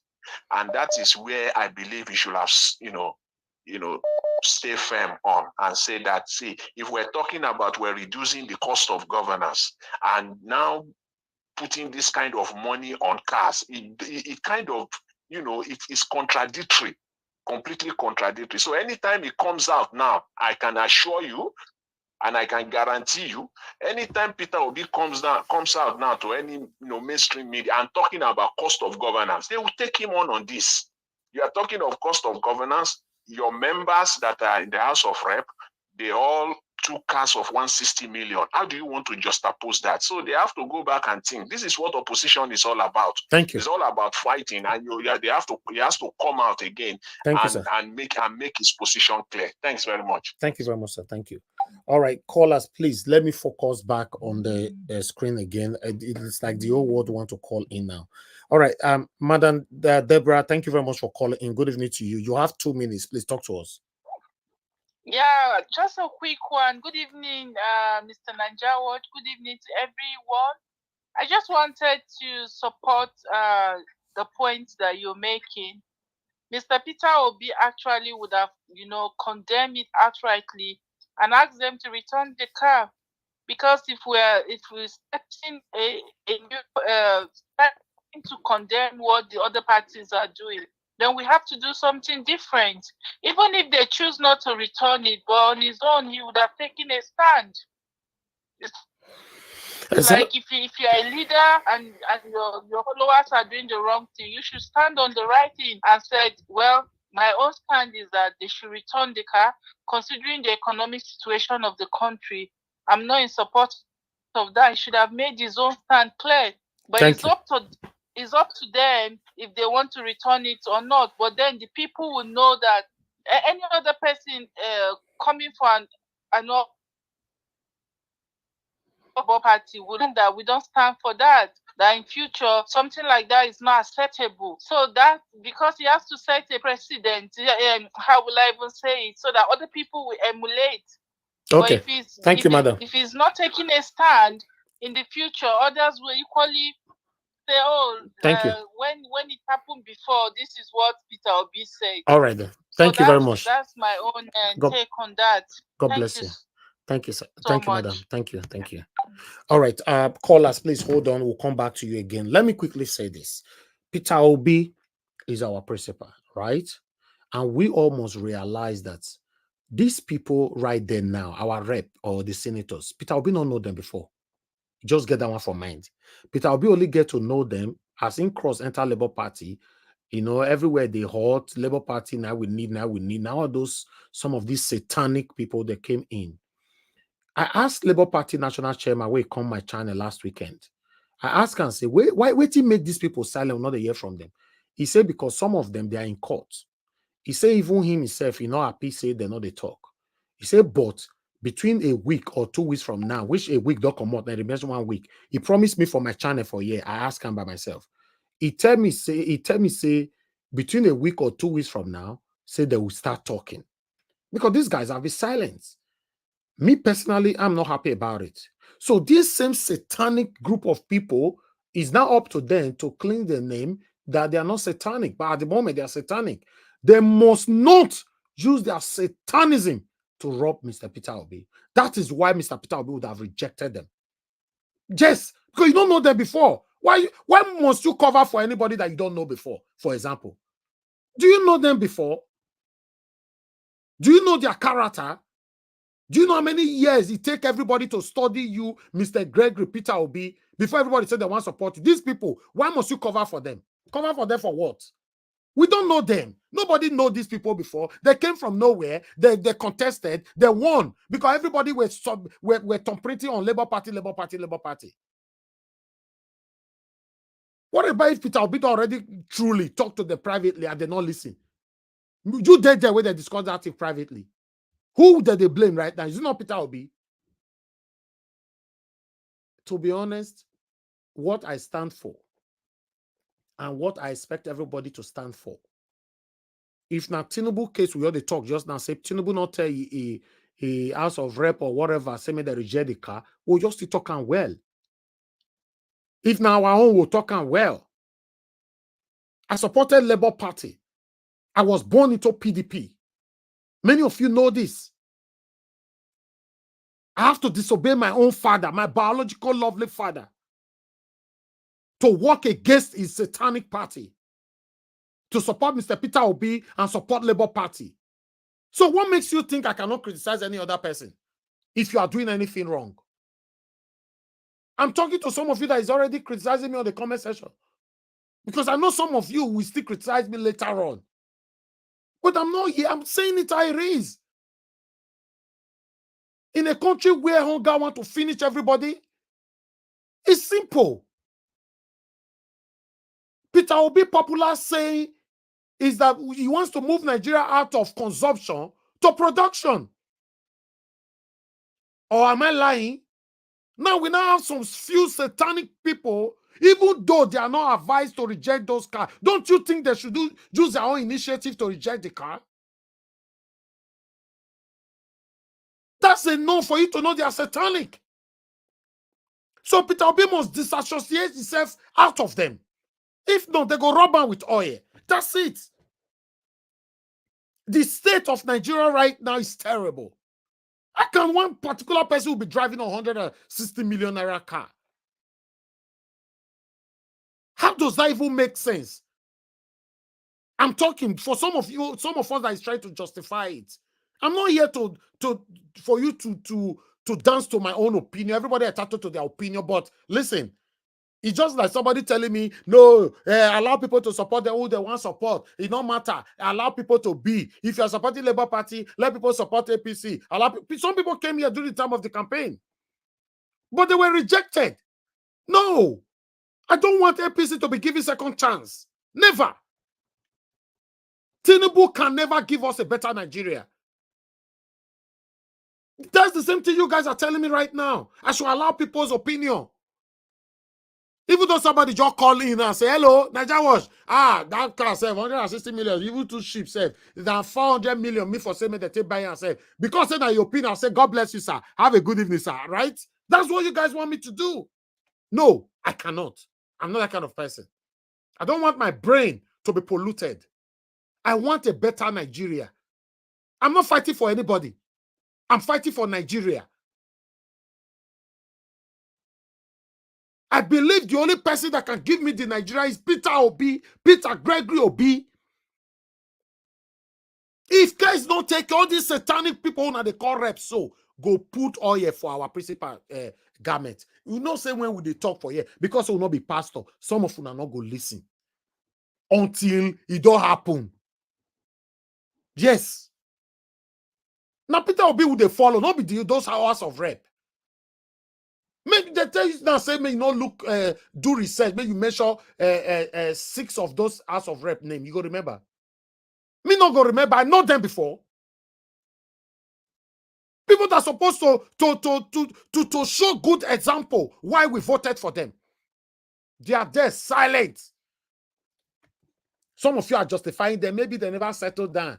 they still they come. When the time where they come, their car fuel can't finish. So they are trying to buy fuel, and they can't buy fuel, their tire can't less. They are trying to pump the tire. You are justifying and trying to cover them up. The question is, ask yourself, what were you fighting for? If you are trying to cover this up, what were you fighting for the first place? It's a question. It's a question. What were you fighting for? Because you were fighting for a better Nigeria. Anything contrary to that should be criticized. It doesn't matter if it's your wife, your husband, your brother, your sister, your mother, your father, your child. But sometimes surprise. When some of them come, they say, no, what Peter Obi wanted to say. That is exactly what we've been experiencing for satanic APC. They'll come to channels. No, what Tinubu wanted to say. So you mean say me no hear what Tinubu talk? And many of you here have criticized those people. Are we going to start that now? Come on. Come on. Those House of Rep, even though they not tell them, what is wrong if they reject 160 million? I've told you guys before that in Nigeria, many people go into power to raise money. In fact, many people borrowed money to go into power. Paying back ×4. It's a business. It's a business, in case we're not aware. What we all are fighting for is people that will go into power for you and I. Not the people that will go into power and amount wealth for themselves. They will not use the same wealth to intimidate you and I. It's very sad. Say what the Supreme Court do or see where we can't do. Yes, I support Mr. Peter Obi will talk and say, if Nahim de power, this kind of thing cannot even be contemplated. That's not true, but it's not there right now, right? We should face the realism and criticize the people that is there. The House of Rep people are there. The satanic senators, they are there. What are they doing? They know they drive car before they go there. You see why I tell them and say, the only way we can have a better Nigeria is for senators to be receiving 3 million naira a month. Both allowances and everything, 3 million. House of Rep going to receive 900,000 a month. Both allowance and everything, 900,000. Then we will make government offices unattractive. I know some of them say, no, you are not right. You are not right. Then we go nowhere. I'm telling you, we are going nowhere. If we continue to apply sentimentalism, biasness to how we want our country, we are going nowhere. Simple. Thank you very much, my people. Good morning, good afternoon, good evening to every one of you. I'd like the people on the panel that have been patient enough. I'd like to start hearing from all of them. The first person that I have here today is Give Us a Mandate. Good morning, my brother. Give us a mandate, please. I'd like you. Good evening, my brother, not morning. I'd like you to talk to us. Thank you very much for your patience. 8 minutes. Thank you. Good evening to you, Mr. Helvis, the panelists, people on the comment section, Nigerians, both home and abroad. Good evening to everyone. Yoruba will say that that means the matter not going to be your own matter. Make you know how you go to settle them. If that one makes sense. One thing we say, if for house, mama talk to pikin say, no go do olosho again now, no go do this one again now. And the pikin say, I have to do olosho now so that I go pay my school fee. Mama can say, I don't talk to her and she don't listen now. Then one say, what you can't do again. Honestly, that was that moment of that conference was a time for Peter Obi to shine when it comes to the issue of that SUV. Because if you think about it, spending 160 million naira on a vehicle at this present moment where we are in our nation, it is barbaric, it is satanic, it is evilic, it is caucasuistic, it is wickedistic, whatever you can call it, and must be poo-pooed and thrown to the ocean of forgetfulness. The simple question is, you may say they have their court case that they are attending to. One thing is, if it because of the court case, then carry say, okay, we won't carry cold iron now, go buy the person and they won't pass the bill. You go see when them pass the bill, right? Or they say they won't pass a bill to destroy their local government. The guy go say, because he get court case, he go keep silent. He know if he talk now, so I know come out for the house. Which one them go do? Peter Obi, even though he spoke against that thing on his Twitter handle, even though he spoke against it on his Twitter handle, he also need to have condemned it at that moment, because that was a time for him to shine. And I'll say it again, that moment was a moment for Peter Obi to shine when it comes to that issue of SUV. And also, more so, most of those people, they were sitting down in that press conference. He will now tell us, say, see, I tell you now won't carry me come outside like a omojomejo. You about say that means you carry me come outside, can't disgrace me. I tell you, you were wearing this red cap. I tell you, say reject this thing. You see this question now? Because that guy where they wear red cap like what I don't know. That guy sit down there. He was in that conference. He sat down there. He was there. If we condemn the yacht,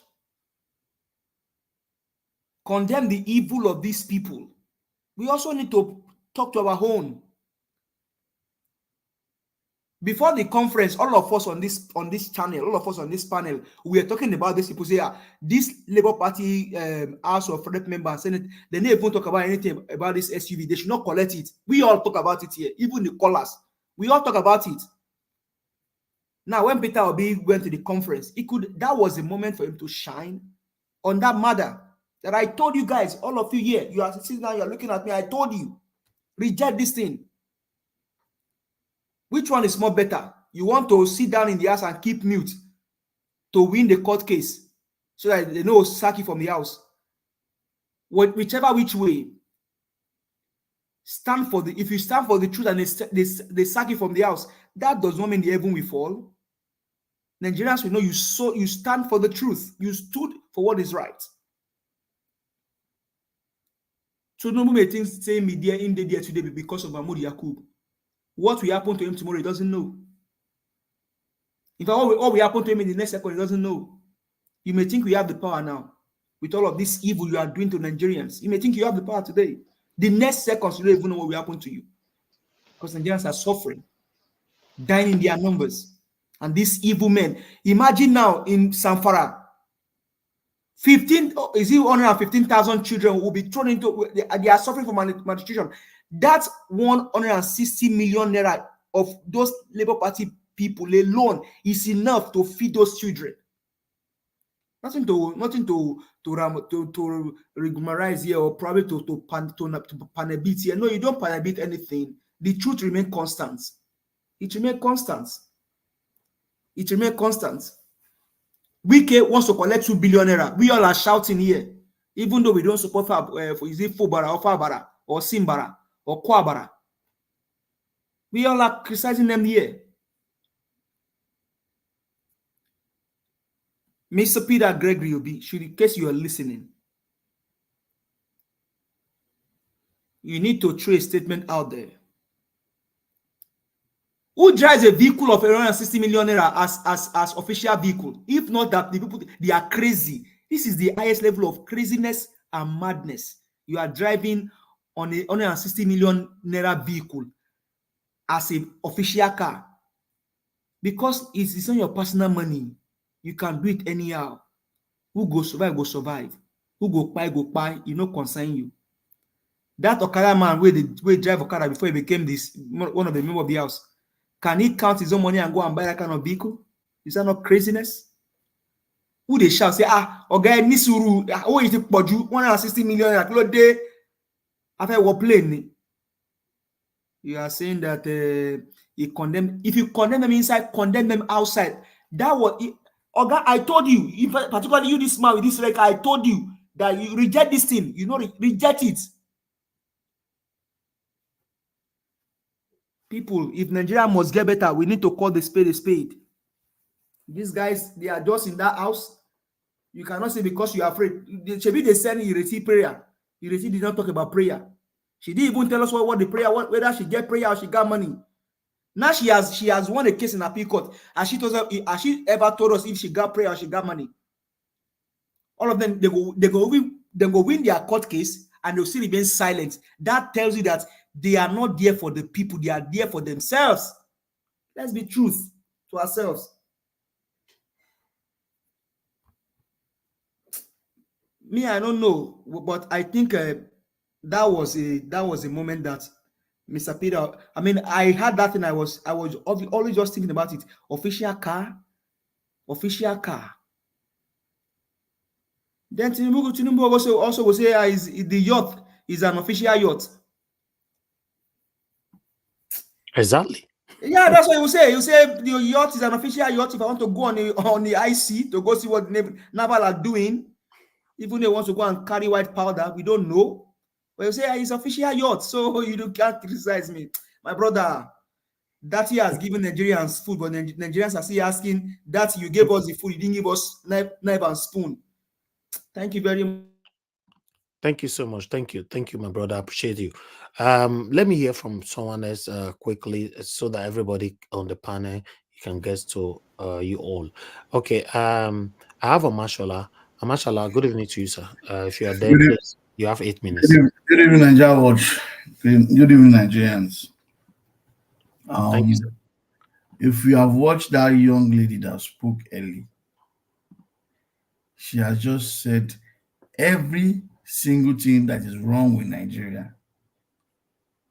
It's only somebody that doesn't have brain who invest money to buy a car that in 1 year it will lose value. We all look at Dubai. We see like Nigeria can be like Dubai. We are buying car. We are not building bridges. We are not developing ourselves. It is car. Is that the car is SUV is the problem our legislators are after. Because I call them legislators, they're not legislators, they are legislators. All of them. Do a check round. You find former governor, former commissioner on one part of the state. All they know is how to just squander money. They are there to squander Nigeria, steal us dry. Every day you check the internet, you are always seeing something new that will make you just give a punch to somebody that is not. You just feel like just blowing somebody in Nigeria as if they are not okay. Watched it, stopping through a video yesterday and said, just under Buhari's government, I don't know that I say I'll say allegedly they have stolen billions.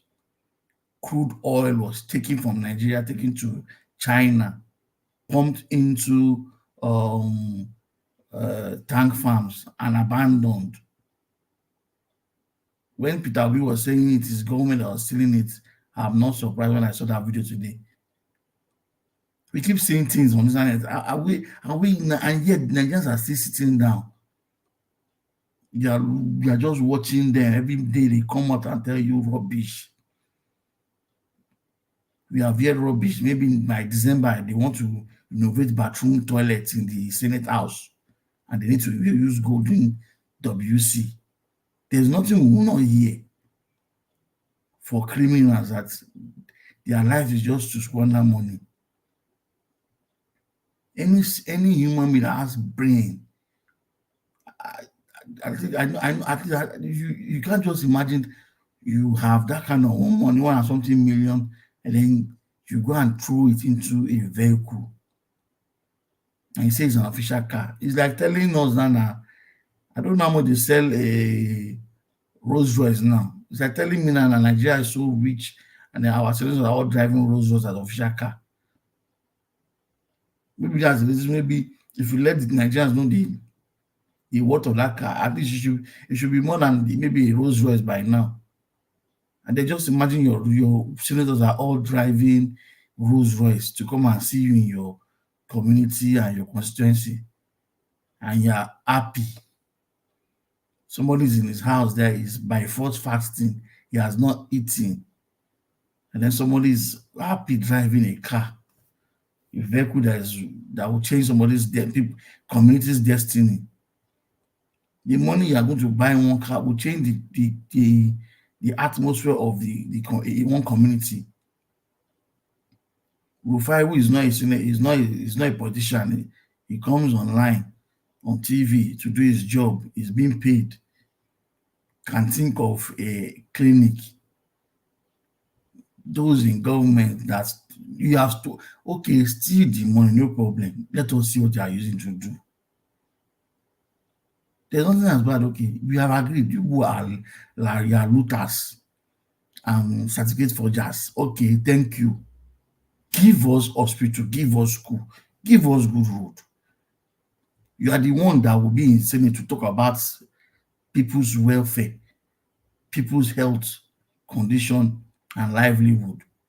It is same you that are talking about the car that is the road is bad. That's the reason why you want to buy SUV. Do you have sense when you are even saying it? It's like telling me a doctor is sick and he's complaining to his community that he has headache. Is it the community people that are telling doctor go and take headache, go and take Panadol? Because looking at it, it is the height of wickedness. If there's any other word more than wicked or demon, I think we should need to provide that word for English people to put in the dictionary and then give them an example of what they look like. Nigerian senators and politicians. Tinubu, you did not win the election. Everybody know. You did not win. Obi just came to talk. Now you are all shouting and ranting. For what reason? When Atiku did his own, you did not complain, you did not talk. I don't know what your problem is. And I saw that information that you want to, if it's alleged, you want to arrest Dati. I beg, please quickly arrest Dati. Quickly arrest him because you will be doing us a favor. Those people that are still sitting down in their house, maybe they will now have someone courage to come out. I know that it is time to come out. A man is saying to your face, you are president, okay, I agree. Come and prove your name, prove everything that all this you are saying is a lie. Just prove it. If you know it's a lie, come and prove it. Go to national TV, make broadcast, media chat with journalists, answer questions. If you know you are qualified, you say you went to school, you went to university, you graduated from that school, just come out and make media statement, make media chat with media guys. Tell us what you want to do for the country. The only thing we'll be seeing is how you are borrowing money and you are squandering it. Abacha's money is coming out. Nah, you will not challenge anywhere. Abacha has been releasing money. Dead man has been releasing money for only God knows how many years now. He keeps releasing money, yet we can't see what they are using for. You cannot say, okay, well, this Abacha money is coming. It is going to so project. You will still go and borrow. People will still steal it, gather amongst yourself and spend it. Nigerians, this Abacha money is coming. Please, don't let us just let them say they've collected and we don't know what they did with it. Show us what we did with it. And then last thing is labor. You say you are going to go on strike. I don't know. Someone should correct me if they are outside or striking, because that man, their president, should be a fool if they are not outside by now, showing their grievances against what they did, and then Nigerians joining them in their strike. because it's a shame. If you are not doing anything, I have spoken last week, make so much noise, ranting, as if you do anything. It will be a shame. Thank you. Thank you. Thank you very much, Ga Mashallah. Thanks for your submission. God bless you. Okay, I would like to move on to the next person, which is Madam Patricia. Then I'll come to Madam Rita. Madam Patricia, please, I would like you to talk to us. Good evening to you, ma. Are you there? Okay, looks like you're not available. Can't hear you. I am available. Okay, I can hear you now. Good. Please Good talk to us. evening. Thank you. Yes, standing on all of that protocols. Thank you so much for the opportunity.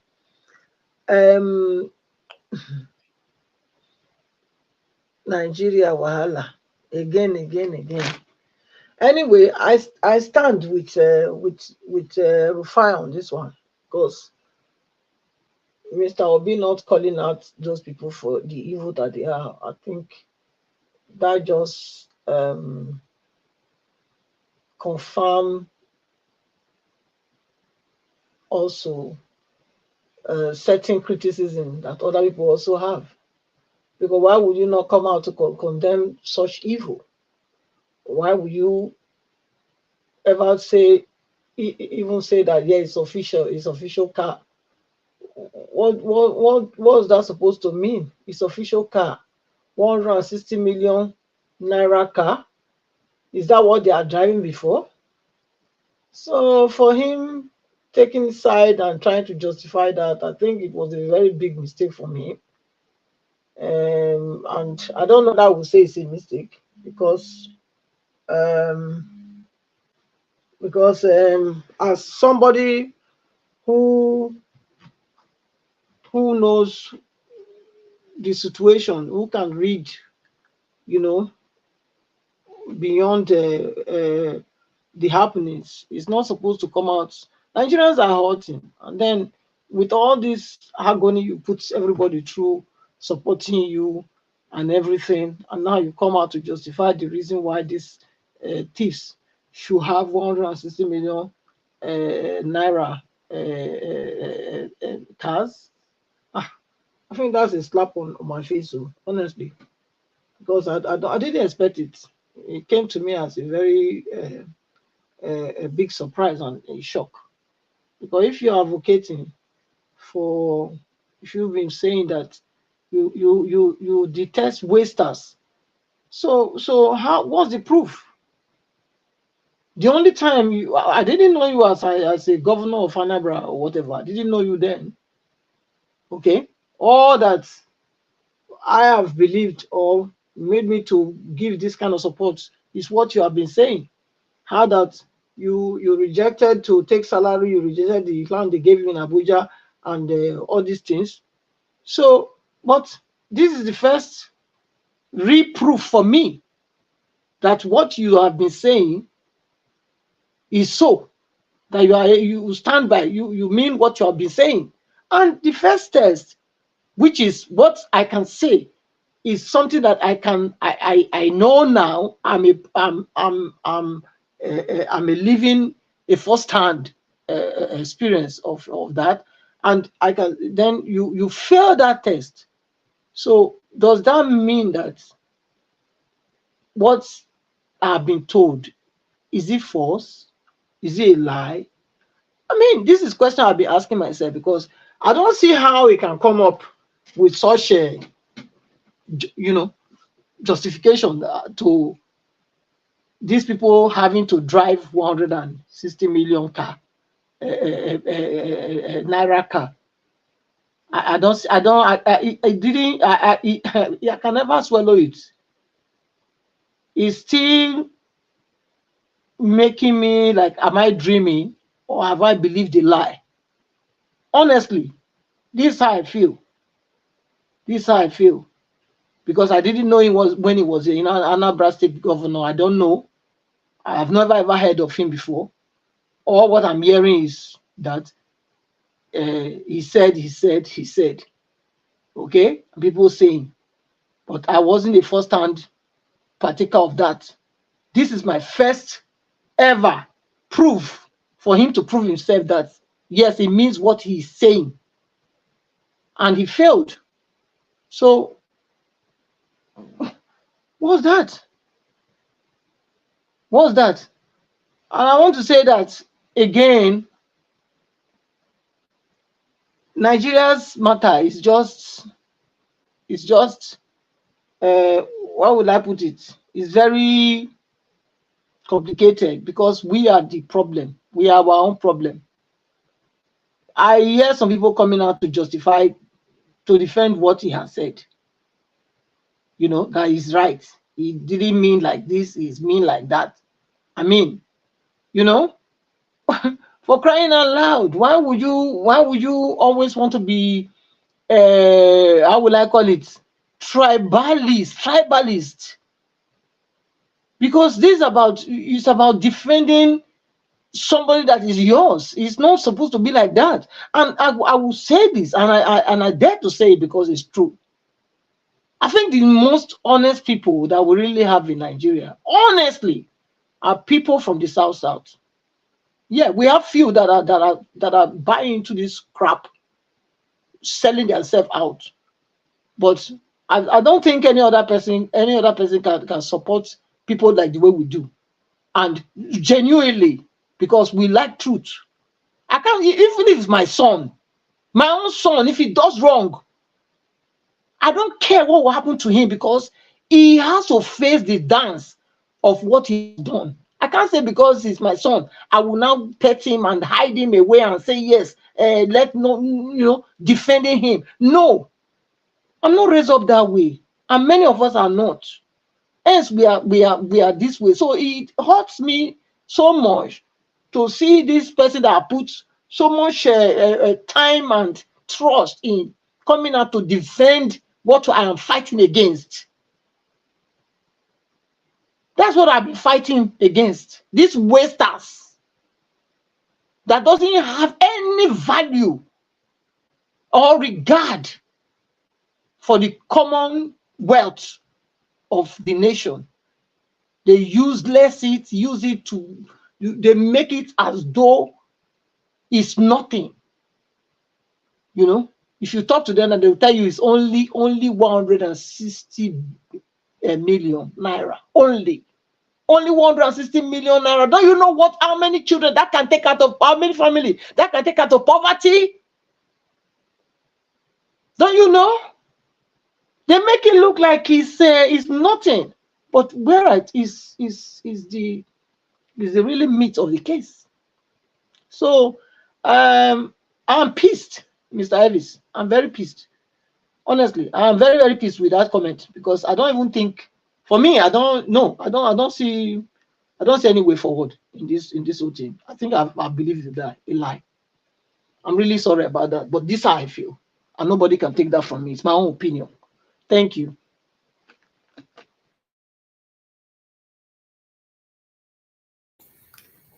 Sorry, can I say something right quick? We can go ahead now. Yes, go ahead. Go ahead. Well, I mean, I understand your plan and your view, Madam Patricia.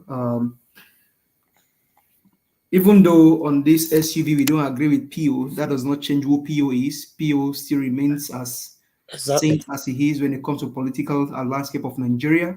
Yes, he's still standing tall. It's your own view. That's his own view. And because that's his own view on that. He has criticized them before now. And what he said, he has his own view to that. And we are saying here that even though that is his own view, we do not agree with him on that. So that does not change who PO is.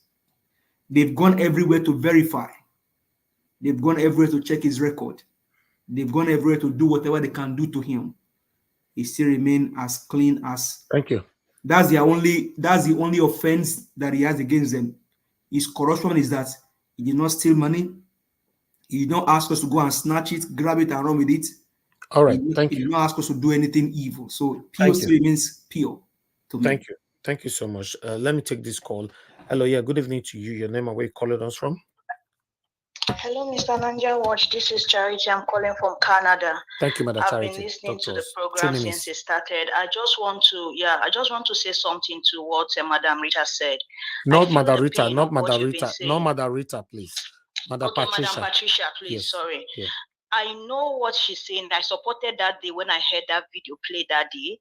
We have to know one thing, that even if Peter Obi becomes a president today and everybody is in the cabinet, Labour Party, one person will always be that child that will do one bad thing. I will just say, hey, one person in Labour Party have done it. Then imagine him not being the president. He can't control everything. And I want to make her understand that it doesn't stop who Mr. Peter has been. She should not feel disappointed, like, oh, I'm disappointed, I believe in a lie. No, Peter still stands who he is to everybody. He can't change me from what I believe about him. But the only thing I believe he should do is to come and retrace his footsteps and say, no, I condemn this thing openly, but say that he will make her feel this way and explain to Peter like this. The way she talked about him, no, I don't support that. But I feel pain about what he did, but don't say you believe in a lie. I've never believed in a lie. I'm still believing Peter till tomorrow. Thank you so much. Thank you. God bless you, madam. Thank you. All right. For me, if I have to add to what Madam Patricia just said, Mr. Peter Obi have not changed as a person, and I don't believe this man can ever change. To be honest, I don't believe that at all. It's a normal mistake. Even me myself, I made mistake here. Sometimes people criticize me. I just say, okay, that's fine. I didn't realize that. You know, Peter Obi, he might still do it. You don't know. The next couple of days now, if you understand that people reacted to it, he might go on his X page and write it there that they should reject it. That's all we needed from him. He was not doing what, you know, he's not trying to protect them. Protect them for what? You know, maybe I believe somebody called in earlier on saying that maybe when the question was thrown to Mr. Peter Obi, he doesn't know what to say at that particular time. Let's assume it was so. But my stand is he should reject, he should tell the LP reps to reject 160 million. Wait till they worry them. Their papa, their mama, their generation fee buy 160 million naira car. Mr. Elvis. Mr. Elvis. Even the people will say this lawmaker they represent, how many of them don't carry placard? They go protest for the rep their front of the house. Some of them reject the vehicle. Peter Obi is just one voice, but you that these guys are representing, go to their doorsteps and go and tell them, return the vehicle. But you know, people cannot really do that. People can't do that because they can call, as we want Peter Obi to call them out, they also can call them out. If no, you also call them out. You are right. You are right. But Nigerians that I know will not do that. People will not come out for witty satanic Mahmoud do also. Now you see me go come out for House of Rep. They don't even know the name of their House of Rep. Talk less say the address where they did. Who cares? So they're not Nigerians. No. This LNLC strike, are they on strike or they are still negotiating or something? No. They will start today by 12 o'clock. The strike starts today. Because if they don't go on that strike, I will really come out and abuse that NLC chairman. No, exactly 12 o'clock. He will start. He's starting from Imo first, to Imo State. Imo that they want to rig again.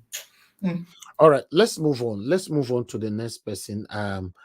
Thank you very much for your patience, my people. Please help us to press on the like button. That would be nice. Currently, let me see the like that we even have safe. You know, we have 218. Please press on it, my people. God bless you all. Let me call on Madam Rita. Madam Rita, thanks for your patience. Good evening to you, madam. Please talk to us. You have 8 minutes. Oh, yeah, okay. Thank you, Mr. Elvis.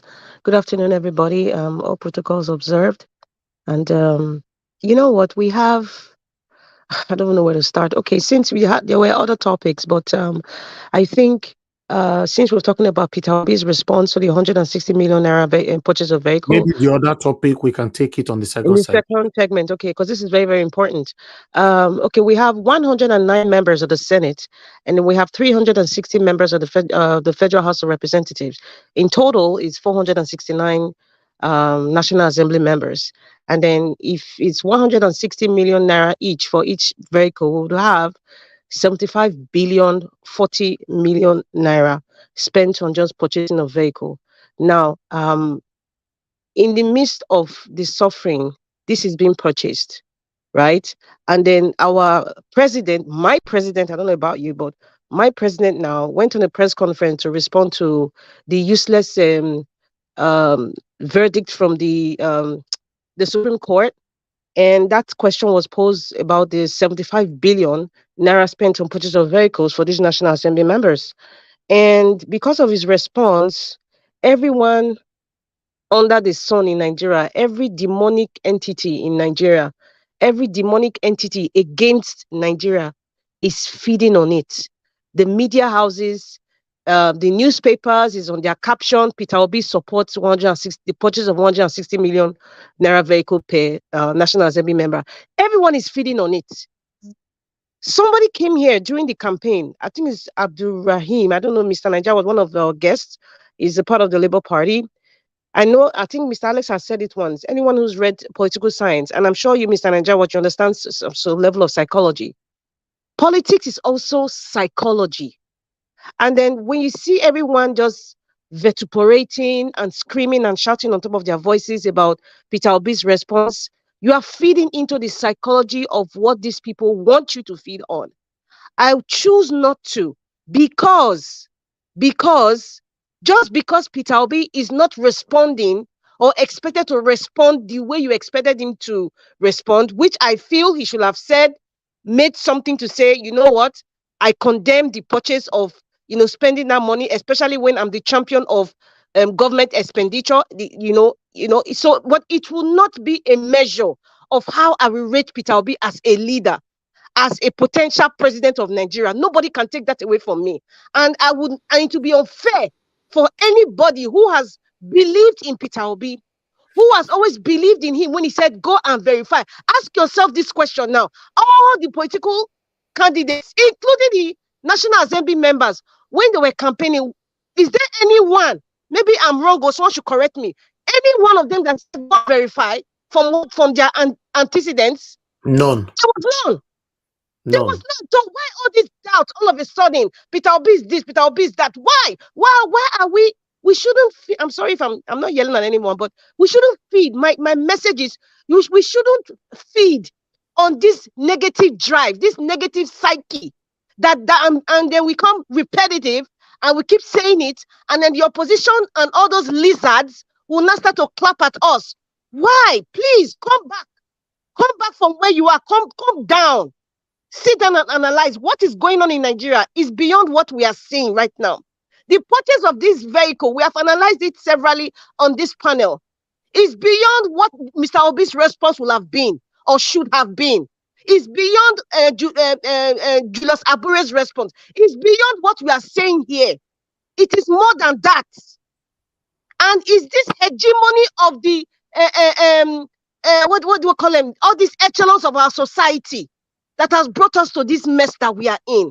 That is what we should focus on. Whether Peter Obi even says it now, I'm not justifying that. Whether he's actually physically said, I condemn it. Would it change that today is Wednesday, the 8th of November? Would it change the fact that the so-called useless yacht has already been purchased? In fact, it has not been purchased, and nobody wants to ask, who is the company that purchased this using the Nigerian Navy? Nobody is asking those deep questions. Who is the company that purchased the vehicles, the SUVs for the National Assembly members? Nobody is asking that question. The Nigerian media is not asking those questions because those are the people that are part and parcel of the destruction of Nigeria. So I would not sit down here and feed on the fact that Peter Obi erred, or he mistakenly should have said that. And I believe Peter Obi is going to come again and is going to address this issue. So that's why I'm not going to feed on what the opposition wants me to feed on. I am not going to do that. If he made a mistake, he should have used a different word in condemning outrightly, which I support. But the fact that he didn't say that, but however, I know for sure, for someone like Peter Obi, if you look at his antecedents, and he said, go and verify when he was governor, I'm sure if Innocent was functioning in Anambra, the Peugeot vehicles he bought for his commissioners, when he did not want a bulletproof vehicle, he would have purchased Innocent motors if they were existing as at that time he was governor.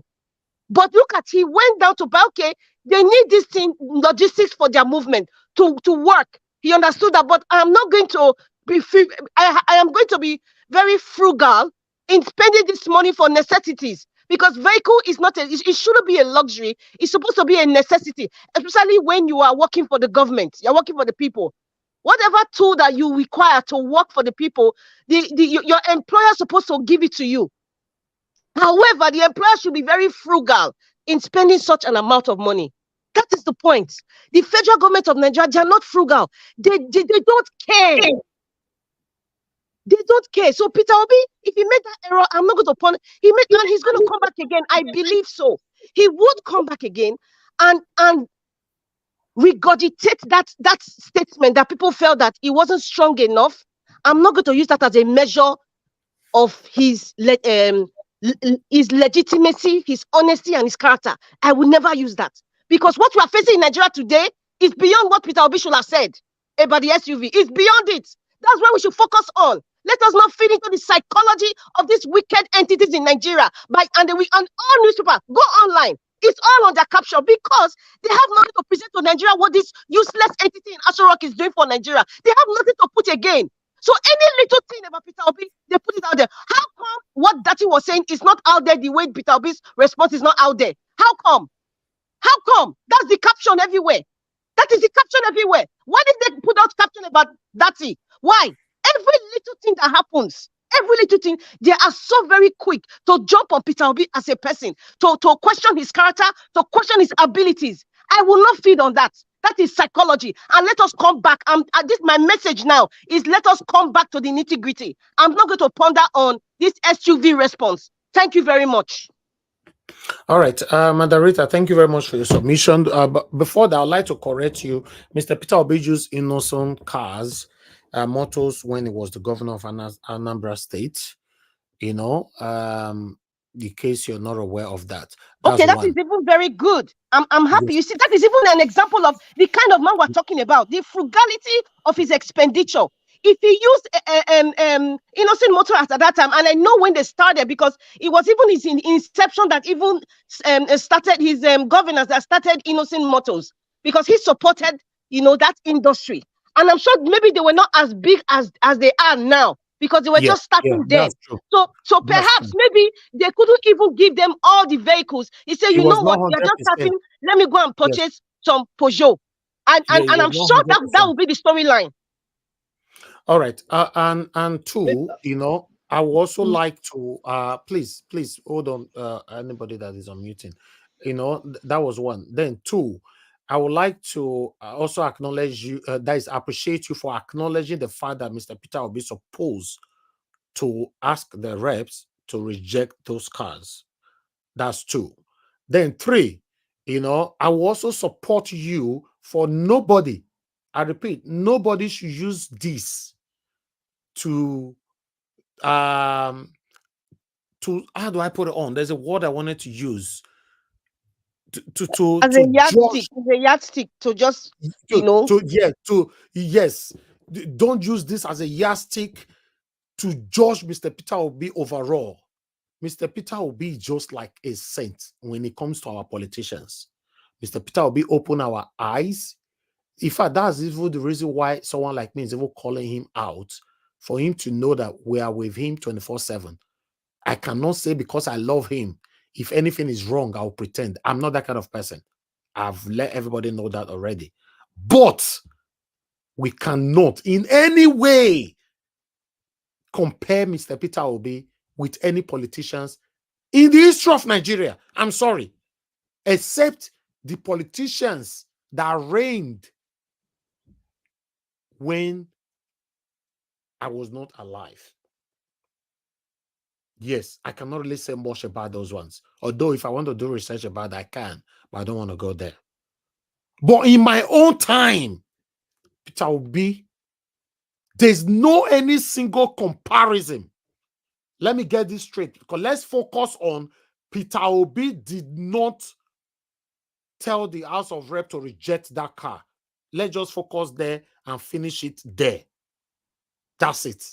Because if we now go in to question his character, his kind of person, no, now, mention them. It's just that somebody came here the other day saying that we still have people like Mr. Peter Obi in Nigeria. We just need to find them. How many years you say I think find them? I'm not disputing that we don't have people like Peter Obi in Nigeria. How do we find them? Where do we see them? So for me, this is not enough to question Mr. Peter Obi's character at all. In case I'm not here because somebody wrote earlier on in the comment section, allow people to flow on their opinion. You see, this is the kind of opinion I talk about. But somebody cannot just call in and say Mr. Peter Obi is a criminal. I will say because his opinion, let's move on. I have to come in. Mr. Peter Obi did not tell the House of Rep to reject the car. That's what we are talking about. That is what Arise is talking about. Let's say that in case of next time, prospectively. That's all. Then finally, the House of Rep people. No, he has said it before now that they should reject it. Only in that press conference, that was where they said it's the official car. He has told them before to reject it. No, he didn't.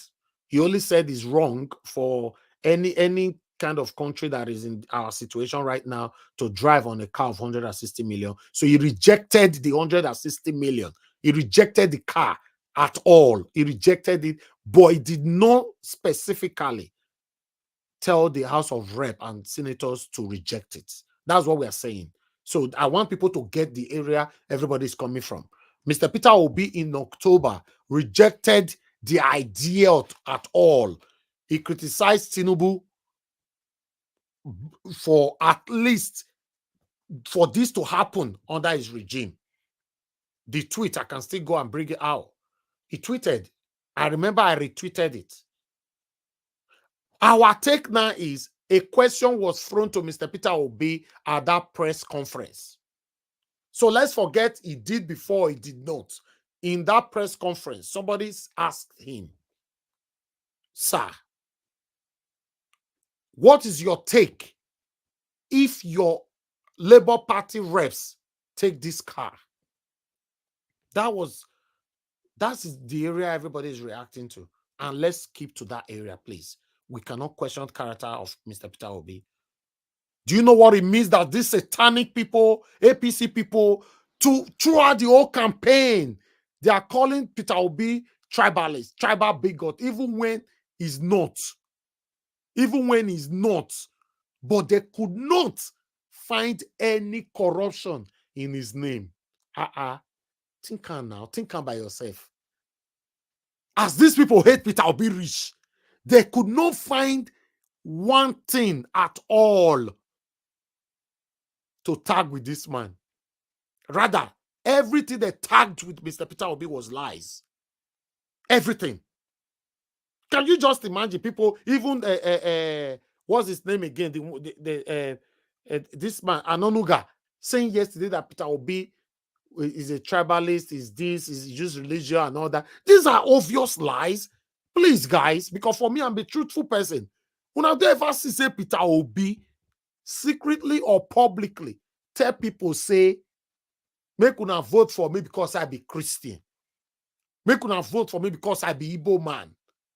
Make una vote. I don't understand where they are getting these lies from. That's why I'm saying if we allow ourselves to drive out of what we are talking about, we might end up falling in the plans of this satanic APC, both the APC and the supporters. Thank you very much. I'd like us to move on to the next person.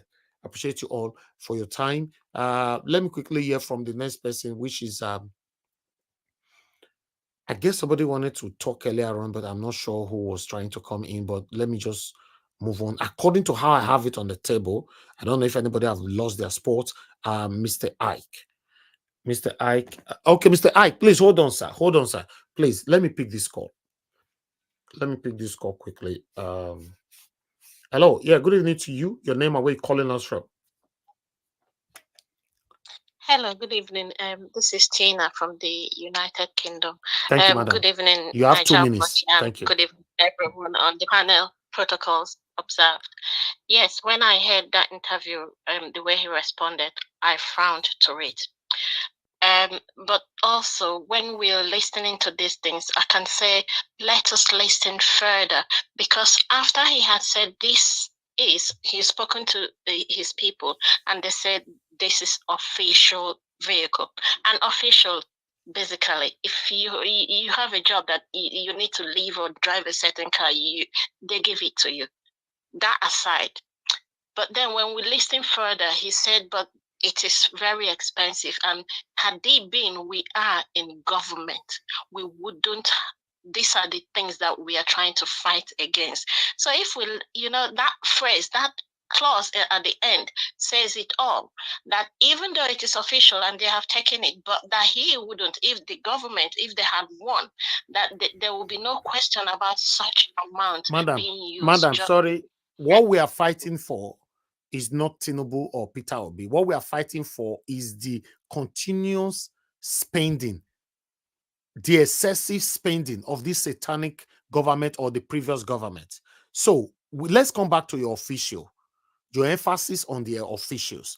The officials, let's assume it's your officials, like we are saying, even though all of us already know it's official cars. The money is coming from Nigeria. Yeah. Is it nice? Are you justifying it that it's good for? No, not at all. It is very expensive. I mean, that's what I'm saying. So it doesn't have to be official. Yes. It doesn't have to be official because they don't deserve it.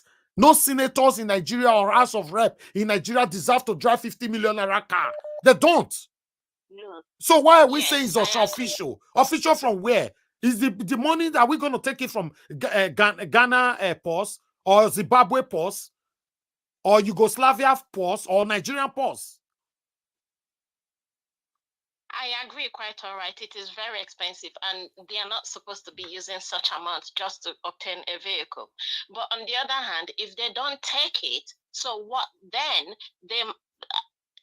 I'm trying to look at it from another perspective. So if this is what they are giving them, as this is their vehicle, as being a senator or whatever, fine, it's very expensive. But if they don't take it, or they will lose that money as well. No, then let them drive their own car. Don't they have car before?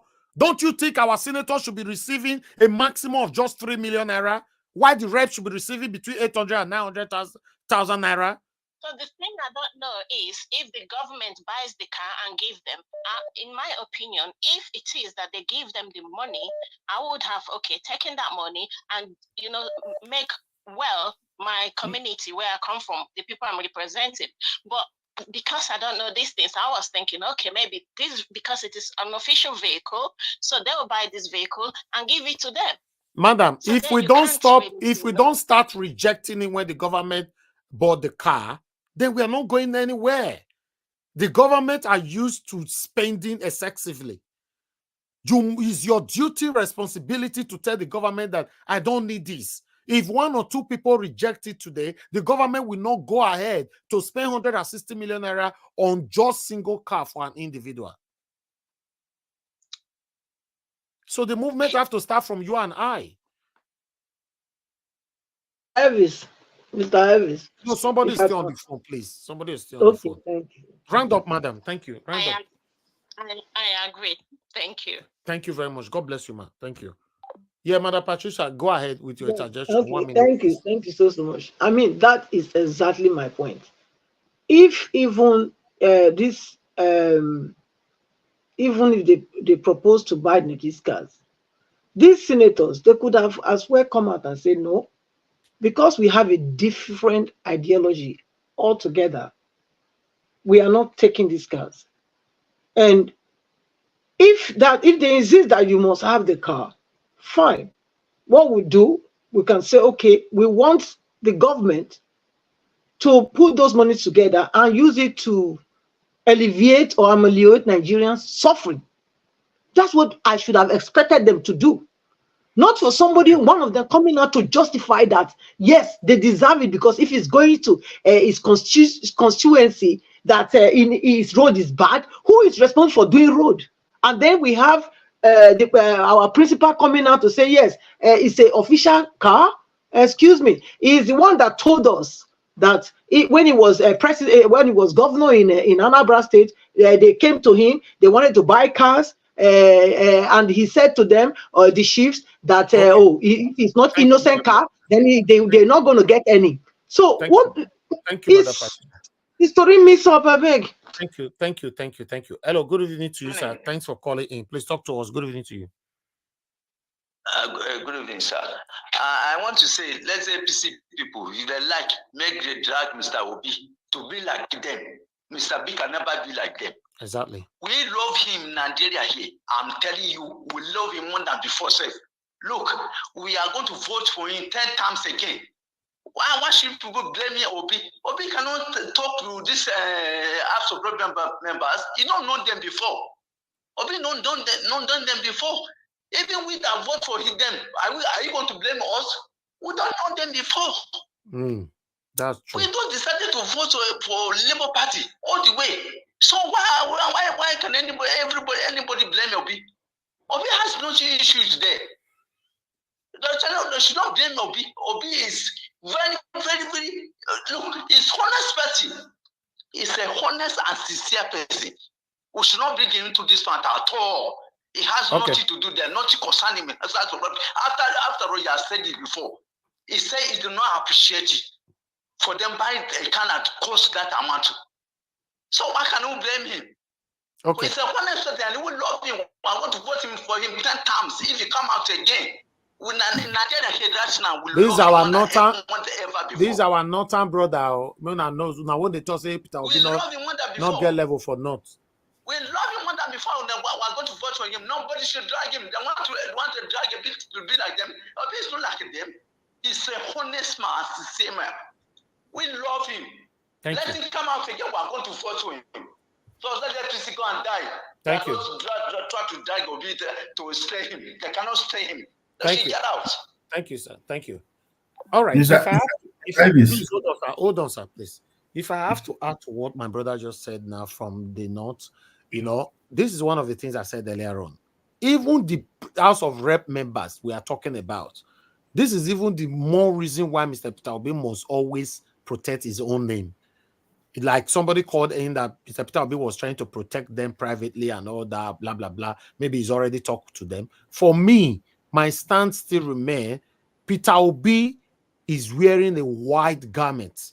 And this satanic group of people that become senator and House of Rep, so sudden they become silent. Peter Obi no know them before. Me, myself, thank God, say that my notable brother talk and say, even we wait, say, they make everybody press Labour Party. We don't know them before. Now only one person will they follow. Now only one person, which is Mr. Peter. He must not. So that was the reason, the main reason for him to just say, no, you guys shouldn't take this car. Now them can't know if they want to take the car. Just do your part because now you will they follow. That's it. Thank you. I'll pick the last call, then I'll move on to the next person. Madam Origin, you are calling back again. Hold on, please, sir. Hold on, please. Madam Origin, you are calling back again. 1 minute, please. 1 minute. Yes, please, my people. Mr. Niger Watch, please, I'm begging. Not 1 minute and a half. No, but people are waiting. Go ahead. Yeah, to everyone, welcome to Real People's Parliament. Nobody's heart be shaking. This is the real thing. What we are doing is facing our reality. And the fact that we are buttressing on this point on, like I said, my focus was on, when I had him, my focus of what is his stand. And his stand was, if I was there, this shouldn't have happened. But the fact that he did not condemn it, ask them to withdraw it, which is another for another day, which I agree with you too. So I thank everyone. When we come here, we wear our hard coats. I'm sure our principal by now understand that is what we are here to do, to face our reality and do due diligence to what our problem is. So, but one thing I want to say is, please, I want to say something about this war crime that is about to happen.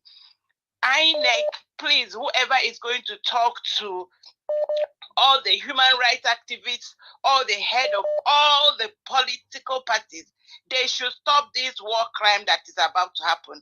INEC should not, under Mahmoud, INEC should not hold any election on Imo, Kogi, and which other state. It amounts to war crime. I wish I could buttress it.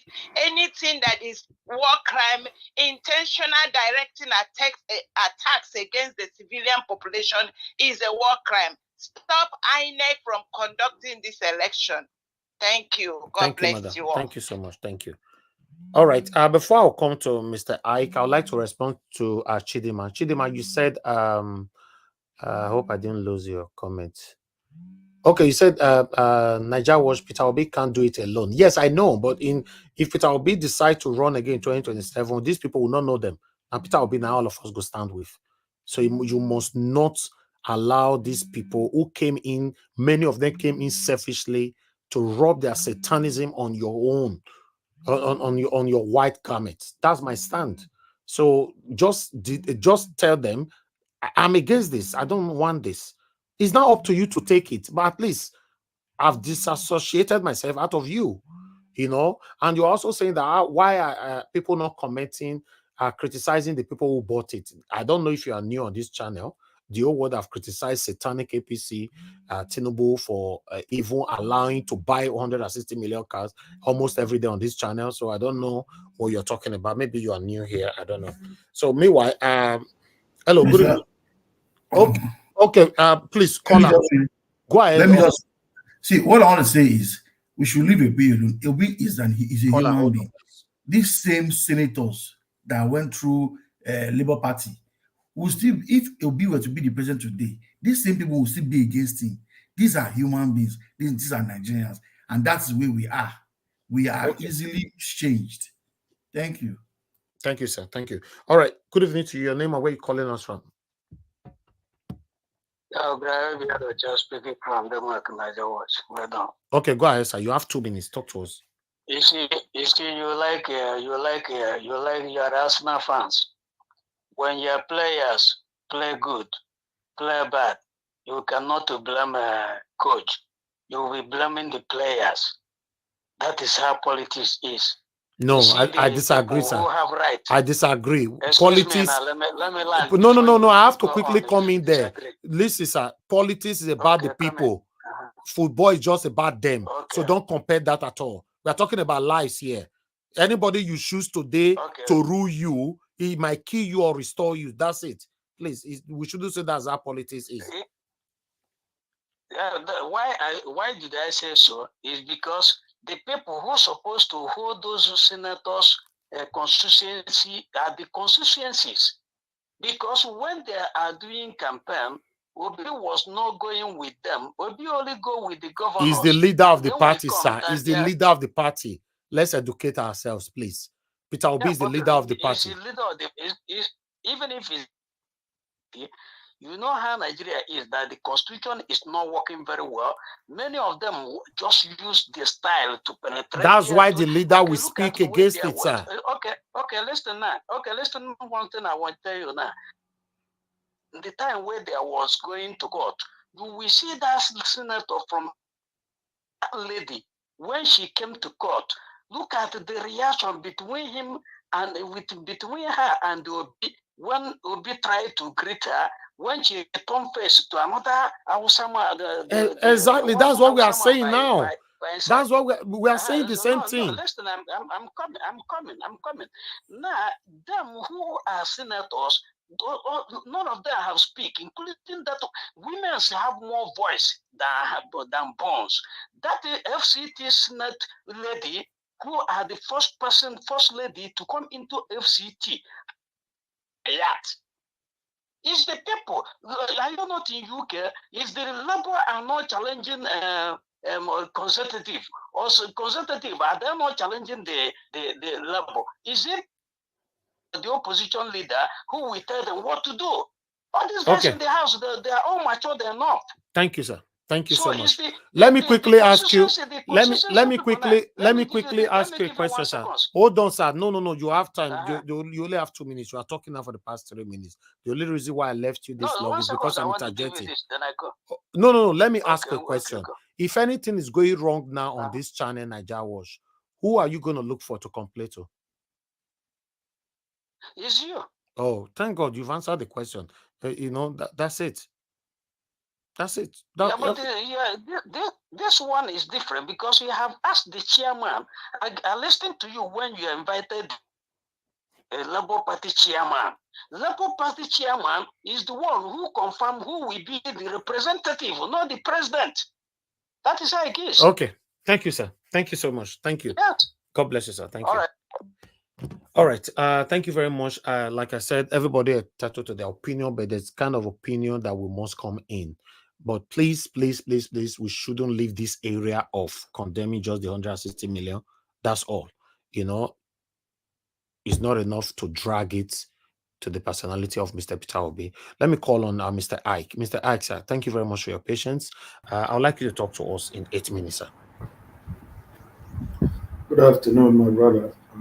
Good afternoon, everybody. Everybody that has spoken, we have all spoken well. We're coming from a different kind of perspective and understanding of semantics of languages and, answer to questions.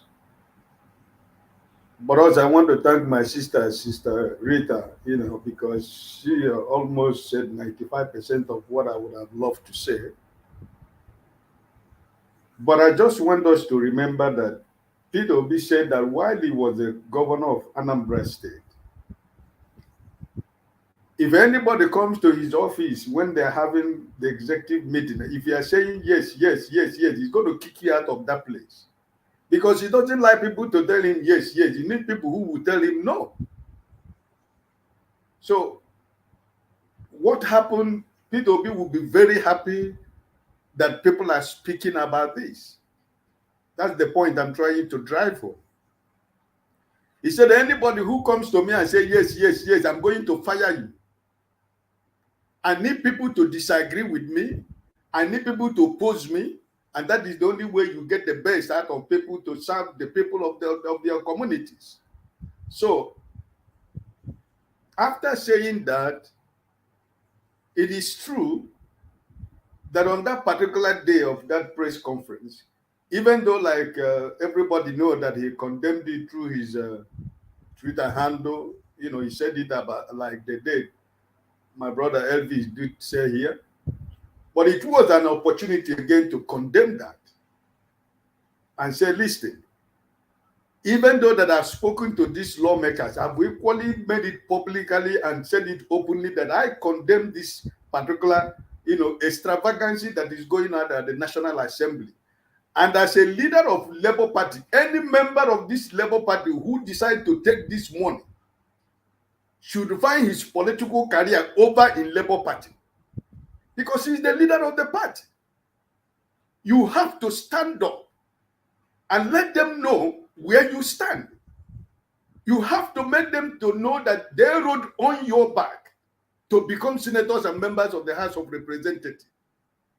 The man from Kaduna who was the keke driver is going to receive 160 million naira to buy a car.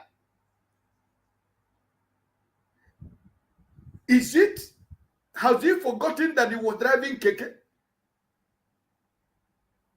The senator from Enugu, who his brother was killed, was murdered by political opponent, who is now in the Senate. Did he ever dream in his entire life that he's going to be a senator today, including the man from Kaduna? And almost all of them, they rode on the back of Mr. Peter Obi. Go and verify. So I think that Mr. Peter Obi is going to come out publicly to say that, because even though he has said it, but like somebody said there when I was listening, maybe the question came to him, and maybe, a kind of take back, and, he wanted to make sure he answered that question. But now that it has become a topic of the day in the national media, I think our principal is a man of honor. He is going to come out to speak what he's supposed to say. Even if it doesn't come out, I think maybe he will go to a Twitter handle to, redress and rephrase the statement. And I think that this is not enough for us to begin to judge or begin to doubt the credibility and the honesty and sincerity of Mr. Peter Obi. It doesn't change anything. All of us make mistakes every day. Nobody is perfect. In a marriage, there is always a problem in marriage. There is no perfect marriage. So why should we be that? Why should we be now that we have been feeding with a lie? I mean, this is unimaginable for me to hear here. You know, somebody that has been following this man for so many years. I know that everybody have their own opinion, but for you to think that you have been believing a lie on Mr. Peter Obi, who every day tell you go and verify. They have tried everything humanly possible to see if there is anything that they can find to bring this man down. Nobody has even been able to find nothing. And for a slip of tongue or not presenting a statement correctly the way we have expected it as people who are against this thing, shouldn't be a conclusion that we have been believing a lie. The credibility of Mr. Peter Obi is never called to question. Because they have tried. He has proven it to Nigerians that he's still the same Mr. Peter Obi. You know, so please, I don't want this to drag us too far. The chairman of Labour Party, let me remind us, it was in this program. That was last week. When you, Brother Elvis, asked the chairman of Labour Party, why is it that the members of these people are keeping quiet in the National Assembly? He said that the problem has been that almost every one of them is in the court. Remember that APC is using the court to take away the candidates of Labour Party in the National Assembly. Because if you don't want to join them, they will use the court. So he said it in this program, that the reason why it's like that they are keeping quiet is because almost 95% of them are having a case in court. He promised that in the next 2 weeks, 3 weeks, that maybe when the cases are over, we will start to begin to hear the members that are in the National Assembly. And as we are speaking now, the chief whip of the Senate, the man from other state, he was removed. Was it not this week? So even as we are talking, they are still removing the members of Labour Party. So what I want us to know is that the chairman of the party spoke to us and he said, this is what is happening. Why don't we hold that and let's see what is going to happen? In as much as I believe what the chairman said, the minority will have their say, but the majority will have their way. But we want the minority to say. We want them to speak. We want them not to be afraid to speak because we are solidly behind them. So whether the case is in court or the case is not in court, I do not believe that. They have to be speaking. Let's forget about the issue of the car. What of the REC members that they approve? APC, carrying members of APC that they approve as REC members, as National Electoral Commissioners last 2 weeks. What did any member of Labour Party say? What did they say? We had nothing from any of them. They didn't say nothing. Everything that has been happening at the National Assembly, I saw this by INEC. What has any member of them said? Nothing. All right. Victor Omen, who is the leader of Labour Party, who has been a senator for so many years, what has any statement has he ever made in the National Assembly? Nothing.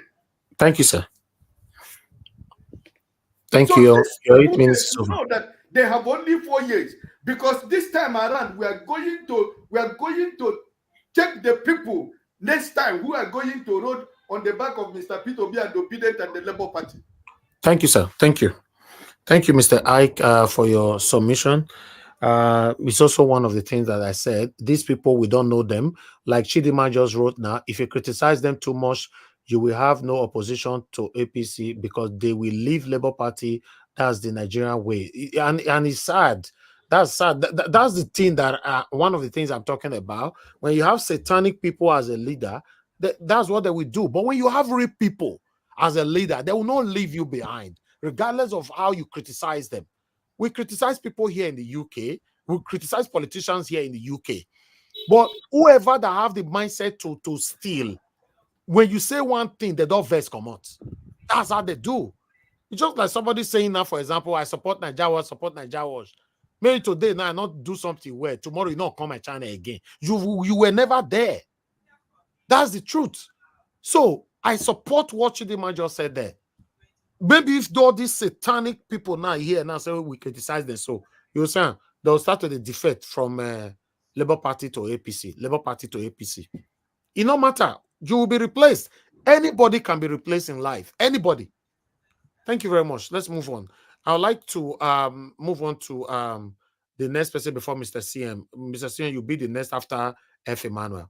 F. Emmanuel, are you there, sir? Good evening to you. Okay, it looks like you're not available. Am I the last? We have not called you, sir. Please hold on. F. Emmanuel, you are not there, so let me move on to the next person. I'll come back to you. Black Panther, please just hold on. You will be the next after Oga CM. Mr. CM, thank you very much, sir, for joining us. Good evening to you. Please talk to us. 8 minutes. Okay, Mr. CM, we can't hear you. We can't hear anything from you, so I have to skip you for now. You know, all this your technology. This thing does still start. Okay, let me move on to the next person because we are working on time. Mr. CM, try to work on that before Black Panther will finish talking. Black Panther don't finally succeed, take on a position. I came through the window, Abby. No, you don't come through window today. You come through the door because you ask for link. All the people that came through the window in Labour Party, they will go. They will go. They will go. They will not even get second chance. They will go. Anybody that said, oh, if we talk about them, they will go and go to PDP. Let them go. Before I stress on this, I would like to thank everybody here. God will bless every one of us. This is what we call, we come together, we talk on the issue, and we agree on something. Because we are not here to win. I thank everybody for what we are doing. I want to thank the people, the audience that are intensively participating. And I thank Mr. Nigerians for bringing out what they are doing. This is what we want to hear. This is dialoguing, sitting to dialogue and say the truth. And if everybody does not want the truth, how it's supposed to be said, it should just keep talking. That's it, because you have a right to speak. I want to thank Mommy Diaspora. God bless you, ma. God bless you and give you more strength. You will live long for us. In Jesus' mighty name. I want to say here, Mr. Ike, God bless you. Madam Rita, God will bless you. And when I say it, I mean it with my heart.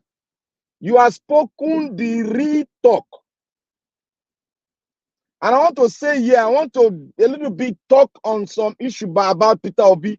I studied his press conference, and I put down the clause there. I was shocked when I heard that part of the message from him. And the reason why I was shocked, I didn't know the pattern. I didn't know where to place it, whether to say it's a political statement or maybe something happened.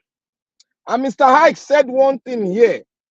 He said, Peter Obi made one statement. He said, if you are in his cabinet or you are in his advisor or something close to him, and you keep on repeating yes sir in everything, and you have no way, you have not even say, oh, this thing you are saying, sir, will not go well. He is going to pull you aside and terminate your appointment. And I want to say this now. All of you that have come here to say Peter Obi, oh, he's doing it right. You are not one day, today, as a landmark, see something in his statement, but you are not condemning him. But we are trying to say what is said had made a sort of ripple effect in the political terrain of Nigeria. And people might read meaning. And that is what we are not going to do. because we know definitely sometime along the line in a movement, you are bound to make some kind of some statement that is political, because that statement is political. But I don't want to look at it that way.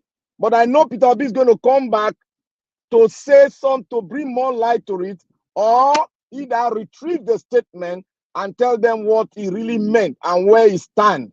But I know, particularly, I know where Peter Obi stands. But I want to ask his advisors, all his advisors and other things, why didn't they take the position of the party leader, the party chairman? Because the party chairman was straight to the point and it was defined. And that is how, as a party chairman, when you have moved this road, when you have moved that road, when you have moved that trajectory, everybody's supposed to fall in line with it. But if you want to contradict it, that shouldn't be in the public, but be inside in a caucus meeting. I like to salute the party chairman for doing the needful, and it went the right way. But onto Mr. Peter Obi, I am not questioning Peter Obi's character, but that political statement, I don't go with it. And I support I support everybody that have come out to critically analyze the statement, not the man and not his character. The statement, I am not aligning with it. When you are in a situation like what we have in Nigeria, and everything is in this quagmire is going AY, you are borrowing, while you have a lot of bills to pay, the people are suffering. They cannot eat 2 square meal, not 3 now, 2 square meal a day. People are complaining for just ordinary. I saw an old woman, 70 years old woman on the internet complaining when Oputa, Charlie Boy was interviewing her. He cannot even buy a red oil where they use in cooking. She cannot buy, an old woman of almost 70 years old. That to show you the level, how bad it is. And for all the senators, because they have their right senses. You don't need to be backed up with any ideology. A humane person, seeing the destruction in the economy, seeing how far we've gone, and we are trying to make a U-turn to rearrange the old system, whereby everybody will start economically benefiting and the economy things will be coming down.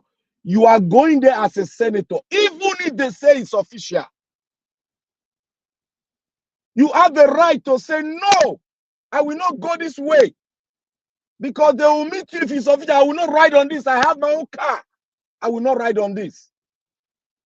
I can't allow my constituents to be suffering while I'm riding on 160 million naira, whatever, car, which I know I cannot buy with my own money.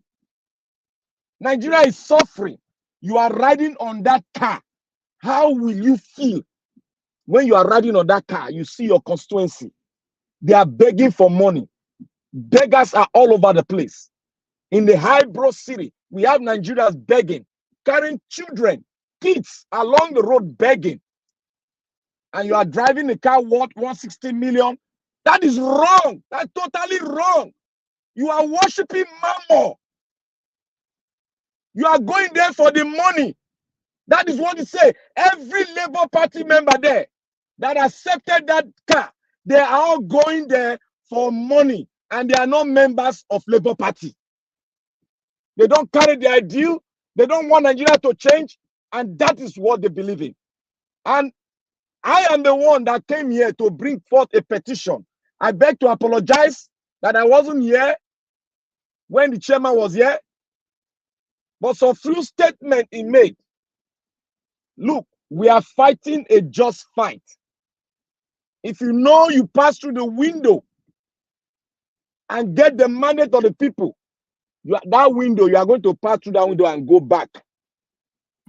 I believe every members of Labour Party went to the right way, and they shouldn't be scared. They should come out and talk. Thank you. Thank you. Thank you, Mr. Nagai. I'll finish up the next. Yes. Well, the next segment. We're almost done with this segment now. Can I say one thing? Okay, go ahead, sir. 30 seconds. Is it Black Panther that spoke just now? Yes. I remember listening to this voice after during the election period and during the campaign, that some of these Labour Party reps might not represent Labour Party, and he said it, and it has happened. I just want to let you remember he said this. He did. Yes, he did. Back. Because we all chewed him that day, but now it has happened. Thank you very much. Let's see if Oga CM is ready now. Oga CM, we can't hear you. We don't know what the Apple. We can't hear you. So sudden, we still cannot hear you. You need to buy a new earphone. No, it's not connected to his device. I don't know why. Leave and come back again now, because it's not working. Go ahead, Black Panther. You said what? Your time. This is your time. The fast. You know the fast now. The fast. I watch my own. He did faster than all other time. No, it's not. It's not. Your own are fake. This is accurate. You the goligi now. You started goligi. See how the goligi come this morning. Goligi back. You don't goligi well. If I goligi now, you go tell me say I the goligi. You don't goligi now. I don't go drink this time. I don't go drink Peter Obi. I don't. Maybe don't do it now. All right. Let's hear from Oga CM. What's happening now? Okay. Sort that out while I move on to the next person. I'll come to you again. I don't know if Oga F. Emmanuel is already available. If you're not available yet, Madam Membra. Did you call me? No, we never reached your turn. A second segment, I'll soon call you now after 2 I thought we got a second segment. You don't call me now. We'll never reach, brother. We'll get there. We're almost there. I will shut my Madam mouth. Membra, please talk to us, man. Good evening to you, man. Good evening, everybody. Good evening, Mr. Elvis. I really appreciate everyone. I think everybody have really spoken perfectly. For me, I will also blame Peter Obi. For him, because we all supported him because of what he said, trying to reduce the cost of all politicians and trying to reduce the cost of everything. And now we say, okay, they are going to accept that 1.6 million car. And does that mean if he himself is there, is that the same thing he will do when the nation, when all our people are really hungry with the situation we are, with all our road, our nothing? Will he also accept it? It means he's going to accept it as well. Anyway, I will say by now, though it is bad, we should still give him time. We have not found anything bad in him before.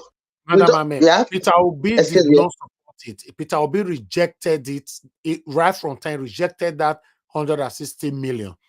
What we are saying is that he should have told the lawmakers, the Labour Party lawmakers, even though they give them the car, they should reject it. That's what we are saying. Peter Obi rejected everything to do with this act from the beginning.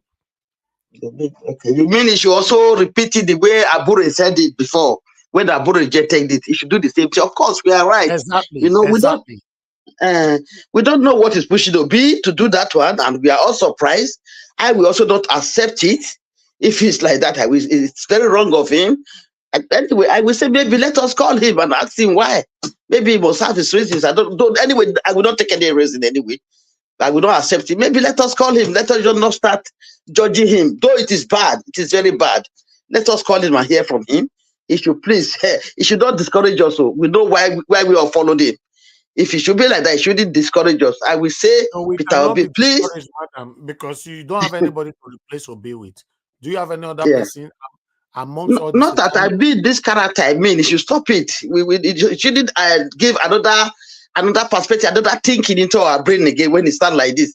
It will not mean if he's there, then he will do the worst also. He will also do things bad, which we are all against. That's what I mean. So I welcome all of you. Let us try to call him, and maybe if we can ask him these things. Why was it so? Why didn't he advise the lawmakers the Labour parties that are there use his name to enter, for them to refuse all these things. We should ask him, maybe he has something to say. Not to, we should have something to say. That is just what I will say. I appreciate every one of you. You all spoke well, because I can't talk long now. I'm with my family. So I really appreciate it. I appreciate it. Thank you, my brother. God bless. Thank you, Brother Rami. Thank you. All right. Okay. Let's see if Oga CM can speak finally now. We still cannot hear you, Oga CM. We'll never say this kind of thing. If you left, maybe you you should restart the system. Dr. CM, maybe you should shut down, restart your system. It's obviously not connecting. Yeah, he just left and he came back. We still can't hear him. Oh, wow. He should disconnect his earphone from the whole laptop. Just down your head and just remove it. Throw it through the window. Throw it away. Maybe you can restart again without using the earpiece. Let's see. You should restart again. And if Oga saying we really want to hear from you, if you come up now, other people are trying to come in. You can't get in anymore. Mr. Elvis, is a special thing. Maybe if Dr. CM leaves, nobody can come in until he comes back, because we know this is technical. It is fair because he was here before, just having technical issues. So let him restart and come back again. I don't have the power to stop that. Okay, I'm begging everybody. I am begging everybody. Walao, please let Mr. CM come back again. I beg. Why would they argue now? Mr. CM get technical issue now. We don't need to argue about that. If he wants to come here, I can step down for him now. Yeah, we have to be transparent. Anybody that wants to come up, please wait for Dr. CM, please. I can step out if you want to come in. That's fine for me, but I just want to hear from him too. That's what I'm saying. Okay. All right. Thank you very much, my people. I appreciate you all. I think everybody on the panel have given their submission today. Yes, we are going to have the second segment now. But before that, I'd like you guys to help me press on this like button. We have 261. Let's take that to 300, please, if you can. The visibility is not much. We have about 400 people listening to us. So let's take it. We're going to have our final submission now. On our final submission, I'm also going to give 8 minutes so that anybody cannot use it to contribute to the other things that we presented today to you. Remember, on the 11th is Imo, Bayelsa, and Kogi State's governorship election. Remember, we talk about INEC today. Many people, I'm sure almost all of you have not talked on that area. So this Mr. Peter Obi's submission, I think we have flogged it enough. So we can move on, use this second segment to move on to the other topic that we presented today, if you don't mind. Thank you very much, everybody. May God bless you all. Okay, let me call on Give Us a Mandate. Give Us a Mandate. We're back to you again. But anybody that I called right now, once Oga CM is here, once the person finish, Oga CM will take the next line. Okay, Give Us a Mandate. If you are there, please talk to us, sir. Okay, Give Us a Mandate. You are not there. Amashola, give us your final submission, sir. 8 minutes. Okay, let me start with INEC that I've refused to learn. And Mr. Nigeria, I like the graphics of the INEC you put on today to show us that they are now with APC. They are fully APC. This is APC versus every other political parties in the 3 states that are having elections. These elections that they want to hold on Saturday, it is not, nobody's going to win apart from APC with the way that this country is. And this is what we'll be expecting in 2027. This is kind of election we'll be seeing. Only INEC, you called press people to come around. Have you ever seen where press will come without a camera? If you know you didn't want them, why did you invite them? What are you hiding? You've not started, election has not started. You're already hiding things. Because on election day, you are going to do it manual, the old-fashioned way. That's what INEC wants to do. Every other political parties, I would prefer between now and Saturday, Either you decide to choose to go for that election or boycott the election, because you would not get anything.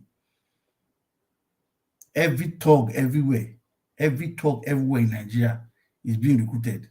International, locally, they will bring them in because they are used to grab it and run away with it, which is what they will do, and then tell you, go to court. Because the lawyers are happy going to court to discuss election petition. Because that it is obvious now that Nigerian lawyers make their money from elections. If you are to check now, every lawyer that did the petition and all the petition around the whole country are swimming in money because it is their bazaar time to make money. Growing up, I see lawyers as friends and go, lawyers, I'm a lawyer. Oh, lawyers are liars. They've proved it. So if I call it, if a lawyer and I tell me a lawyer, you're a liar. Because lawyers are liars. A judge, if I just imagine coming to your house and I present this case to you, you say yes, with that fraud certificate, I'm disqualified. And I'm talking to you in your house, will you tell me the same thing that no, he's qualified? How? You write to INEC, you want to study medicine, you don't have English, you don't have maths, and you are telling the JAM to pass you, you're telling the school to admit you. Is that possible? That is what Tinubu has done. And he doesn't have any regard to Nigerians to come and even explain. If, okay, yes, you have won, agree, thank you. You ran away you stole it. Come and talk and explain to us and say, I am sorry. It won't happen again. And let us leave you there. If you don't have shame, you are not a country, you are not a citizen of America. But yes, we have dozens of files about you. Nigerians are meant to ask you, where did you even live? Are you a Nigerian or American? Because I don't see how a country will have files of your corruption so much that they are taking them to, they are screening it to select the good one and the bad one out because you are so terrible. And you don't have shame to say, okay, I'm sorry, I'm resigning. You know, in your heart of heart, you know they don't want you, but you are still forcing yourself on Nigerians by force. You have won election, you don't have peace. Obi cough, it's trouble. Obi talk, trouble. Obi sleep, trouble. Anything Obi does, trouble. But that once that year Ahmed speaks, you people keep quiet, untouchable. That is should just talk more. That is should talk more at this moment, so that Nigerians know what they are facing. December is coming. When it's time for Christmas now, the same senators will be the one they will soon share email again. Is it what they say they said to themselves? Prayers. They will send prayers to themselves so that they can use to go and say thank you to their constituents with bag of rice. Staying in Nigeria, I know I saw a lot of that. A week to Christmas, they start sharing bag of rice and beans as if we are meant to be begging every Christmas for food. Nigerians are sitting there in the house and you're enjoying what's happening. It's obvious that you're enjoying the environment that you're living in, where your money is not turning to rubbish. It's as good as nothing. You are working, you collect salary, there's nothing you can do with it. Everybody now in Nigeria is just to have money to feed, not money to take off clothes. The one that has money to go on transport is now luxury. Some who are trekking to their working place. And those who don't have work, don't even have transport to look for a job again. So they will rather stay in their house and sleep and hope a miracle will come from somewhere to get a job. If you people in Senate have mind and you have conscience, put yourself in the common man's mind and imagine how they live. I know you have to do the right thing. If all of you there have a good sound mind, you should all reject this vehicle. If you all reject the vehicle tomorrow, the praises Nigerians will sing about you will be different. But now you don't care. You've lost touch. You were eating puff puff with them before. You were buying akara with them before. You were going to the one that was doing baba was doing baba. The one that is doing saloon work is doing saloon work. But now you have gotten to the post now. You're a different person now. You're all demons. Thank you. Yeah, try you. Yes, please. Did I succeed? I don't Yeah, Yes, know. we can hear you now. welcome back. Welcome, oh. All these UK people. Thank you. Thank you. I beg you. Thank you. Good good evening, everybody.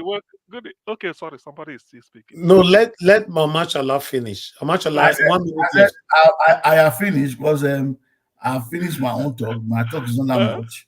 Because Okay. my main talk is that Nigerians should come out and protest when the protest starts. It's all Nigerian workers, the ones working and the one that has not gotten a job. It is your time to come out and throw these people away in 30 days. Thank you. Thank you. Thank you very much. Thank you, sir. Thank you. Augustine, and finally, we are Thank back you. to you. Thank you very much, Niger Watch. You have 8 minutes. Thank you for the I thank everybody for being patient with me. Thank you, Madam Rita, for making a case for me. Thank you. You're a good advocate, though I didn't pay you. You know, thank me. Okay, oh hey, including those that usually come through the window. Thank you, everybody. So I think I know say Nigeria go talk with that. I get apology for you. I get one systemic apology for you. I know no what I worry. did.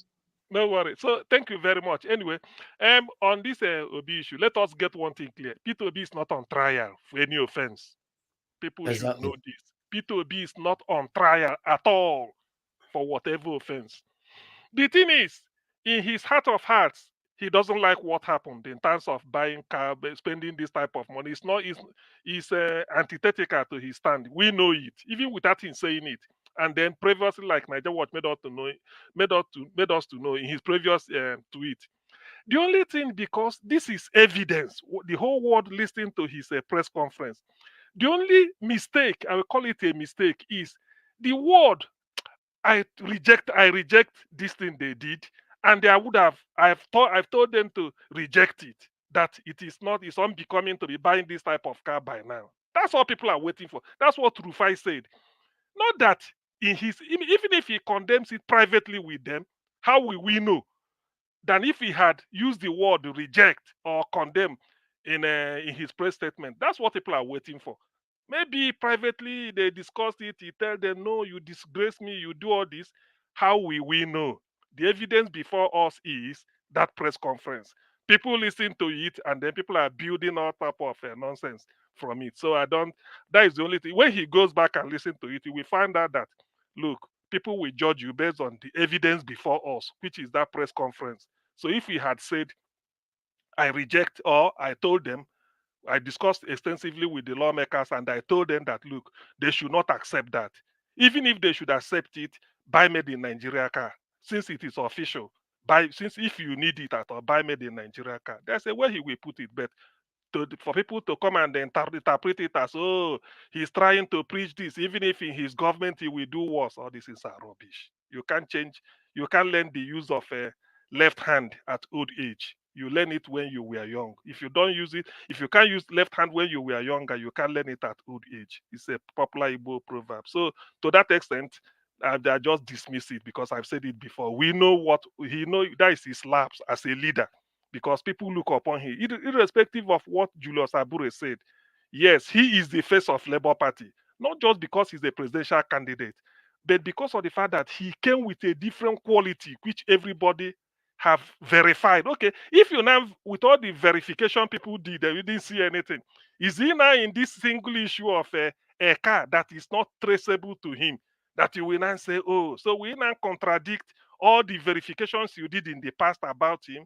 No, you shouldn't. So people should just, be a measure. If you want to don't kill a fly with a sledgehammer. If you want to say human being, it's a lapse. Deep down in his heart, he must have condemned it. He wouldn't like it. That's why he said, well, if it's me or maybe something like that, it wouldn't have happened. Despite that, you after making a mistake, you say you will correct it. Why make it in the first place? So that's what he's trying to say. As per Bayo Nonoga, building a career about it, P2B is tribalist. It's a lie. Do you know why he's saying it?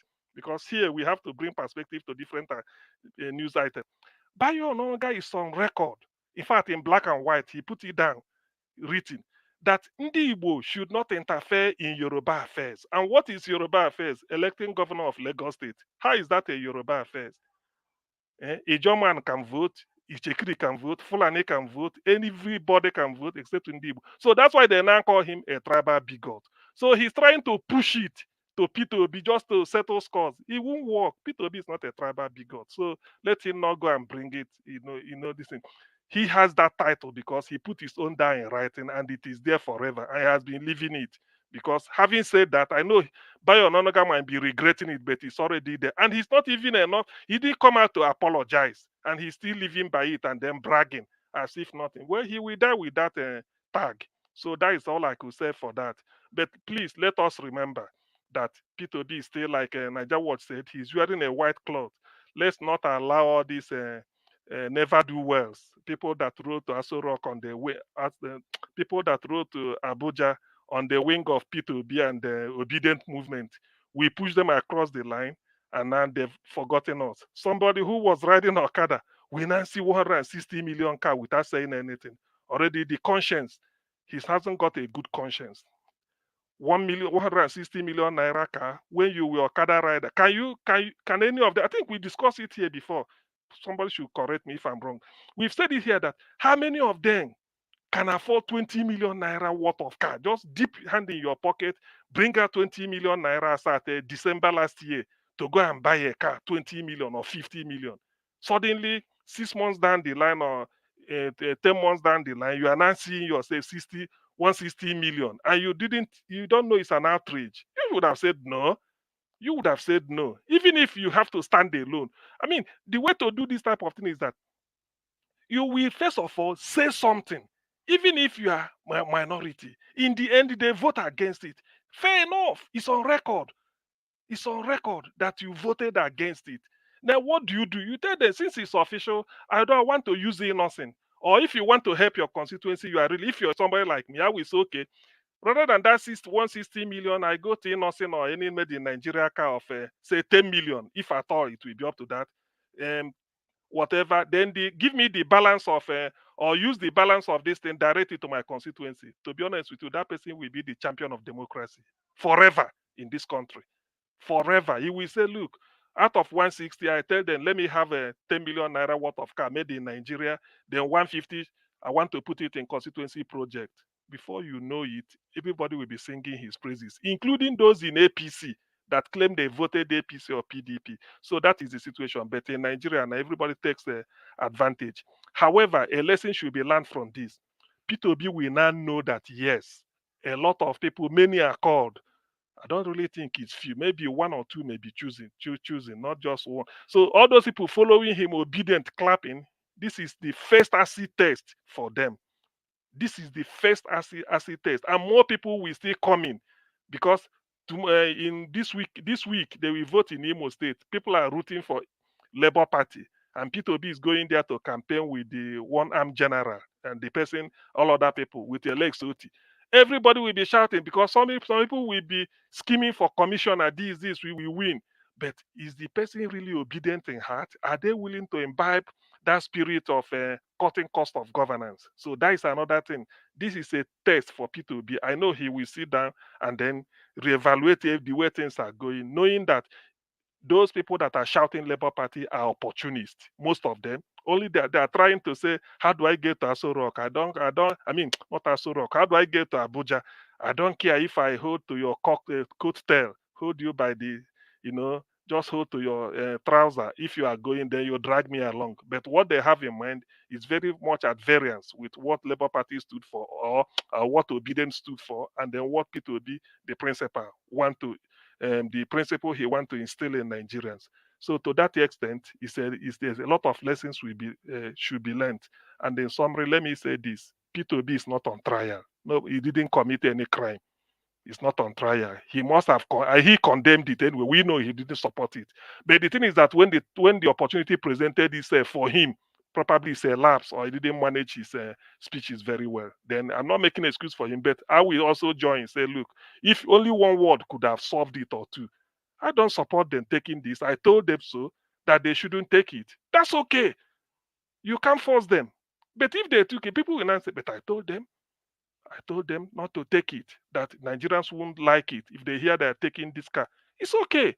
It will not be on record that at least you told them. Unless they somebody come out to say, no, you never stole us. But if you do, that's okay. You wash your hand off it. That doesn't mean that in the end they won't do what they want to do.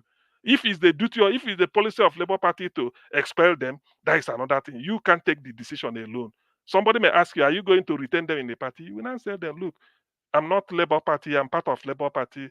Labour Party is not a one-man issue. So we will go back and discuss it. Whatever the party decide, so be it. I mean, there's a way to maybe that diplomacy, a little bit of that diplomacy left him. But as per his character, his character is still intact. His integrity, everything is still intact. It's just that just by way of managing PR very well, managing the hysteria of the occasion, and then he didn't use the proper word to come and bring it out. And that is what Rufai of Arise News said he should have. We listened to it. So that is what people are saying. But it can never impinge, or so using it to impugn his character. I mean, that is quite. Thank you. That is taking it too far, and it shouldn't be. People, we all know this. Thank you very much. Thank you, Augustine, and thank you so much. Yes, you are the last person to talk on that. We'd already say we end that particular topic. So on the second segment, when I call you back, I want you guys to talk about the other topic which I presented, the INEC. So we're already on our second topic right now, our second segment, I mean. So I would like to move on now to the next person according to the way it is on the table. Mr. Ike, if you're available now, is your turn again. Give us your final submission, sir. You have 8 minutes. Then I'll come to Madam Rita after Mr. Ike. Thank you, my brother. I think that the only thing I'm going to advise for, more especially the people of my state, the Imolites, don't you ever believe or trust whatever Mahmoudi, the criminal Mahmoudi is saying, or the criminal Okoye is saying. Do not believe whatever any INEC man is telling you. My candid advice is for the Imolites. On Saturday, go out, cast your vote, defend your vote, follow your vote to the final place. We all are a witness of what happened in February. You cannot allow yourself to fall a victim for the second time. We need a complete change in Imo State. The same thing that is happening in Imo State is happening in Kogi State and in Bayelsa. But I want to tell you that Hope Uzodinma is the architect of insecurity in the whole of Southeast. And we must make sure that on Saturday he's out of the government house. It doesn't matter how they were going to do it. The Imolites should be ready to die on Saturday to defend their vote. And I am happy that the one man lion at the last campaign with Mr. Peter Obi and Oti yesterday, he did inform the Imolite that he is ready for the election on Saturday. Security-wise, whatever Hope Uzodinma is coming with, he's ready for Hope Uzodinma on Saturday. Nobody should be afraid to go and cast his vote. And also, he made us to know yesterday that it was his call this week that he removed the commissioner of police. So people should not be afraid. Those places that the APC are using, that is a place they are using. He said that they have dismantled that place yesterday. Please. So where's that noise coming from? Sorry. Yeah, yeah, it stopped already. You can't hear it anymore, right? Okay, go ahead. Thank you. So I am begging the Imolite tomorrow, not only because of Hope Uzodinma, but because of, in as much as I have no sympathy for Nigerian Labour Congress, but for dehumanizing the president of Nigerian Labour Congress, who is the president of Nigerian workers worldwide. That is another opportunity that the people of Imo State to speak with one voice. Other political parties that they know that they don't have a chance in Imo State should be able to, from they have today till Friday, to say, I am backing Atan Ojon of Labour Party. Because Imo State, if they make this mistake that allow this man, who never in the first place won an election in Imo State, to remain in Imo State, I am telling you that Southeast and Imo State in particular is going to be a deserted state, because already Imo State is empty. So I am begging the people of Imo State, on Saturday, go and cast your vote. The people of Kogi, the same thing. The people of Bayelsa, the same thing. INEC has done us the first and the second. Let us never allow them to do it the second time. Remember the woman in Lagos State who almost lost her left eye, went to the clinic, stitched her this thing, came back and cast her vote. That is what you will expect tomorrow, on Saturday, sorry, in Imo and Kogi and the Bayelsa. It's not going to be easy. It's going to be tough. You saw what happened today in Imo State when the INEC called the stakeholders. You saw what happened. That they invited the press and told them to switch off their cameras. This is Nigeria. This is what you want to expect. Already there are papers that already the election result has even been written. But I am telling you that what is going to happen in Imo State on Saturday is going to shock a lot of people. Every program of APC in Imo State, I am telling you that this man with one hand is ready for Hope Uzodinma. He is a mafia like Hope Uzodinma. So anything he wants to bring in Imo State, we need that change. So people should not sleep, and people should not give APC chance in any of these states, because we want to liberate the Nigerian state from the hands of APC. They are trying to turn Nigeria into one party state. Nigerians themselves should not allow this to happen in Nigeria. I am begging Nigerians in these three states. We do not want Nigeria to become a one-party state affairs. I am happy that our principal was in Imo State yesterday, or day before yesterday, with the Lexot. So I think that this is enough.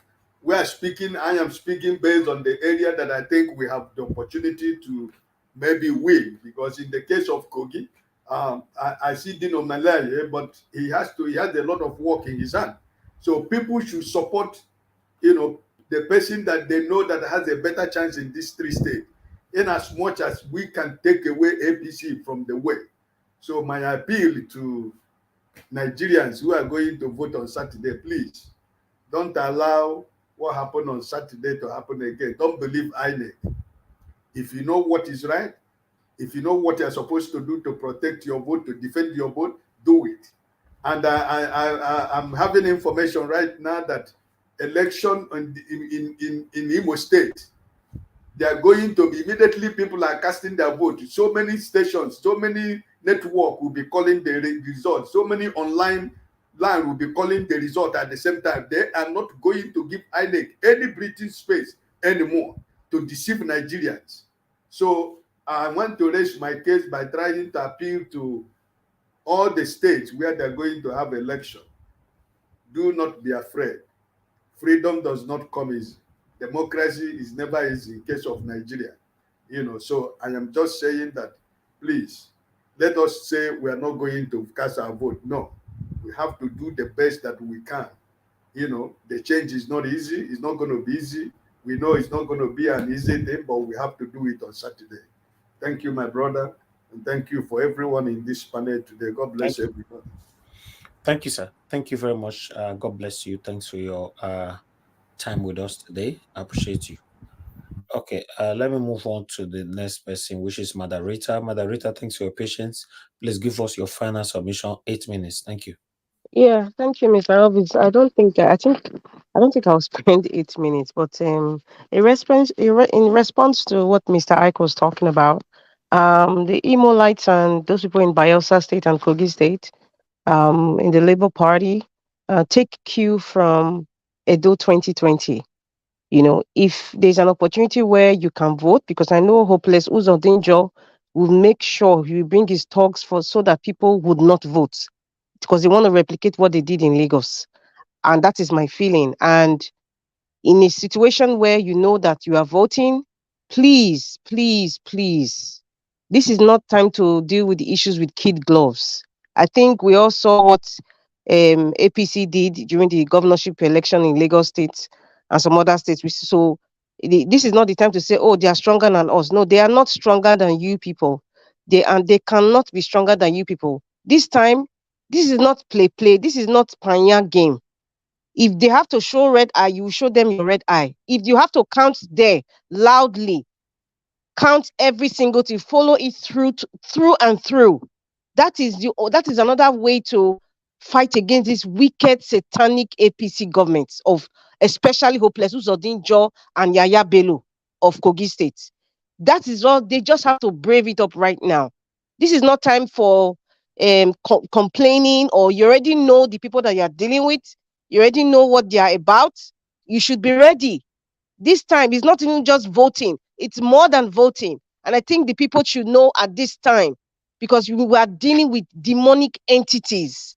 That's just my advice for the people of Imo State. Now, you know, the video you played about the removal of what the INEC was saying, that they should remove the press, you know, from that meeting they were having. You know, it just explains, you know, what we talk about here all the time. I mean, rather, it just proves about what we talk about all the time in the Nigerian system of government. Everything that they do, they always want to hide it. They always want to cover up what we are seeing. What we saw in that gathering where those men were actually shouting like enough is enough is the same thing we experience in the mainstream media in Nigeria. Many of them select the topics they want to talk about.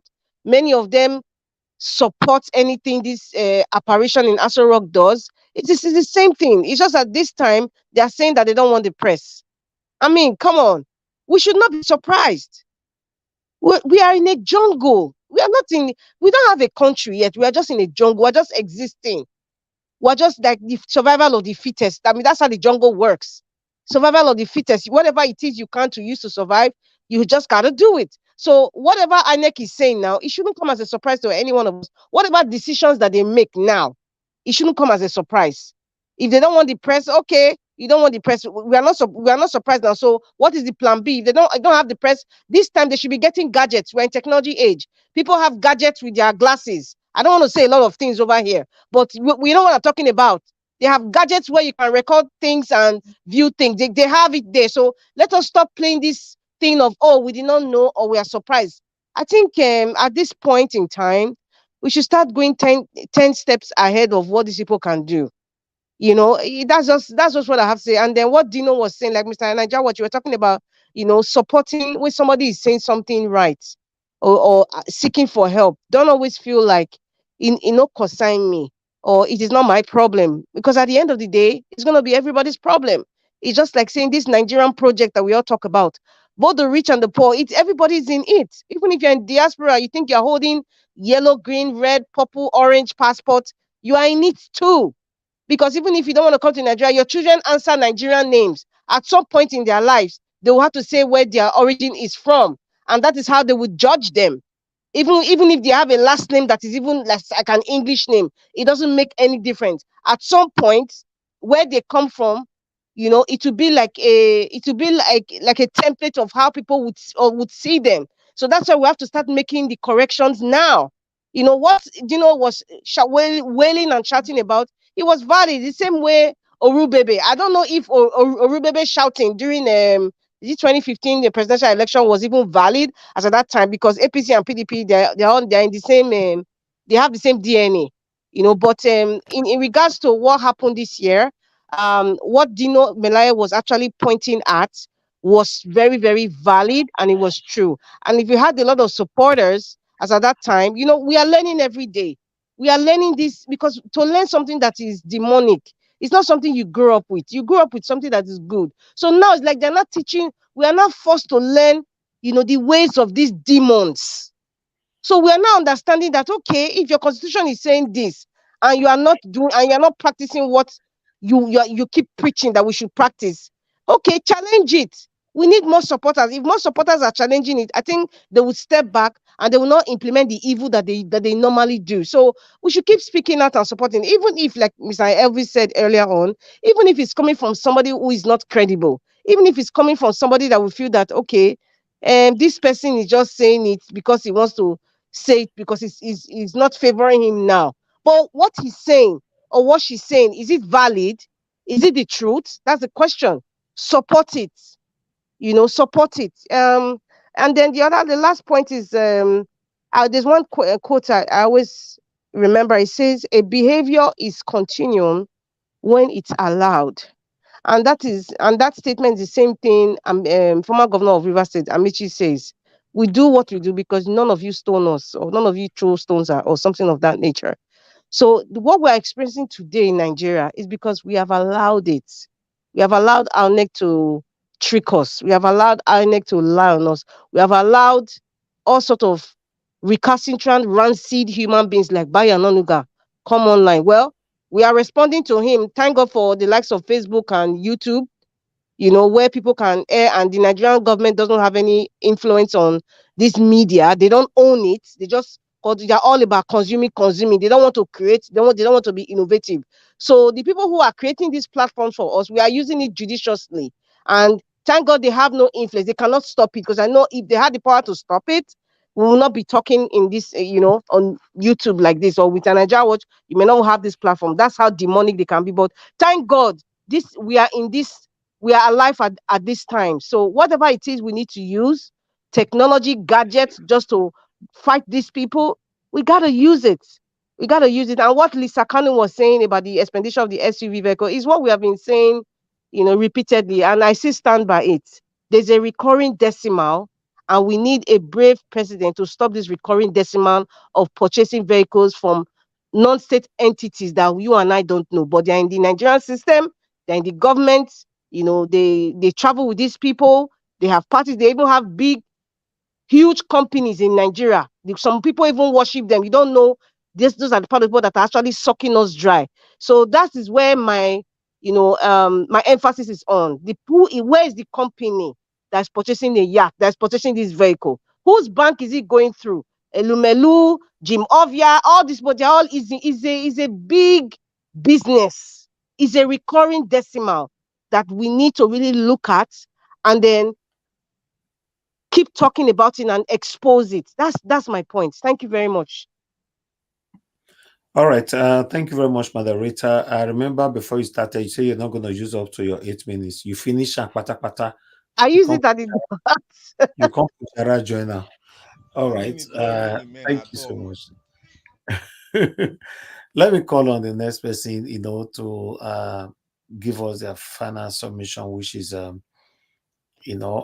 call on Black Panther. Black Panther, please give us your final submission. Mr. Najawo, thank you for giving me this opportunity to speak. Thank you. Thank Madam Rita. Whenever you say, Mr. Najawo, I'm not going to spend time, I say, hey, don't come again. Your voice is foul. I think you're on speaker. You're on speaker, sir. Please, can you come close to the mic? Oh, I'm closer to the mic. No, but your voice is far away. Can you hear me now? We are hearing you, but your voice is far away. What's wrong with this device? You want to do me like this man? Are you hearing me now? Anyway, go ahead. We'll take it like that. Okay. Sorry for the device. So they can fail at any time, and they can't be trusted like Nigerian politicians. I want to say to all the Black Panther, my brother, we can't hear you, please. No, I'm hearing him. His voice is far away. Whatever gadget he's using, it's far away. That's why it's kind of faint. Let him just use it like that. We'll manage it like that because of time. Black Panther, go ahead. Okay. Are you hearing me now? Yes. Yes. Go ahead, sir. I want to thank everyone for speaking intensively on this issue. The Nigeria election that is coming in Imo State, I think in the East and Kogi, I want to say emphatically, specifically here, it depends on the people on ground. The people of Imo in the East, you have to rise up and fight and get what you want. You've seen how election is run in Nigeria. It's no longer you vote and you say we have won, they cheated us, let us go to court. We are not going to court. The election, we are going there to take it, win it, carry am for head like when you carry a yam. Carry am for head, go there, win that election in your polling booth, take the result, announce the result, go to anywhere, announce the result. You are not speculating anybody. You are announcing the results in your polling. Everybody should go out and announce the result, collect all the results, and announce the final result. Don't wait for INEC. Announce the final result. If they want to go to court because you announce the result, let them go to court. And you show the court what you use in announcing your own result. Because we are done, because we don't even have a court anyway. We don't have any judiciary. So everybody, you are left to handle it, make your judgment, and go out there and win. No other option. You are going out there to win. Anything the hopeless Zodunchi that was saying, I overheard him, I listened to him when he was campaigning. He said he's going to build new schools. He's going to do this. Everything they've used to play those, they will play it again. I will build new road. What have you been doing before 4 years? 4 years you were there. What have you been doing? Is it the last 4 years that you build road and other things? Though, despite you came through the window, you will go out through the window because the people of the East, they are going to send you out through that window you came in. That judiciary, we are not going to court again. We are coming to win. And I will say it with bold confidence that I believe in the people in the Southeast, in Imo State, they are going to do it and they are going to take power from Opu Zodima because Opu Zodima don't have any stand. Forget about he's a governor. The people you go out there, take it. It's going to come with talks, everything. But go out there, take it by force. Because you only have one option. Your option is you are going there to win. No other way. So I want to say something again concerning other elections. Like in Kogi State is going to be rigged like other elections. But Kogi State is going to be intensified. That man there is going to use everything the way they did in Lagos State. That is exactly what he's going to do. So it is left for the Kogi people. There is no gentleman in Nigeria election. There is no justice. There is no judiciary. Even the police, forget the police because police, they bought them over. You are the police of your community. You are the police of the election. Go out there, police your vote, police your thumbprint, and police the result to the right place, and police it to the last point where you see the result from the polling booth. Enter that big paper they are talking about, and when you finish, you snap it, you announce it to the public. This is the result, and you paste it out there for the public to see. You must go there. You have no other option. The only option you have is to go out there and win. You must fight to win. Not talk, oh. You must fight to win if you want any change, like what is happening that our beloved father is doing, OT of Labour Party is doing. If you want to see the replica, you have to go out there, fight to finish and win and win and win. That is all I want to say. And Mr. CL, I played a game, but I know you don't understand. But what you said was right. But I played a game, and it's political. I know why I played that game because I wanted to voice out something. Go and play that video again. You see what he voiced out. He came out. I know him. We have spoken in other platforms before. I know his trajectory. I know where he stands for. And don't let anybody come and deceive us here that they are with us. I know where they stand. And I will boldly deal with anybody Anybody that say, I know where you stand, you cannot be more Nigerian than anybody. If you stand on the platform of this, you must be able to defend what.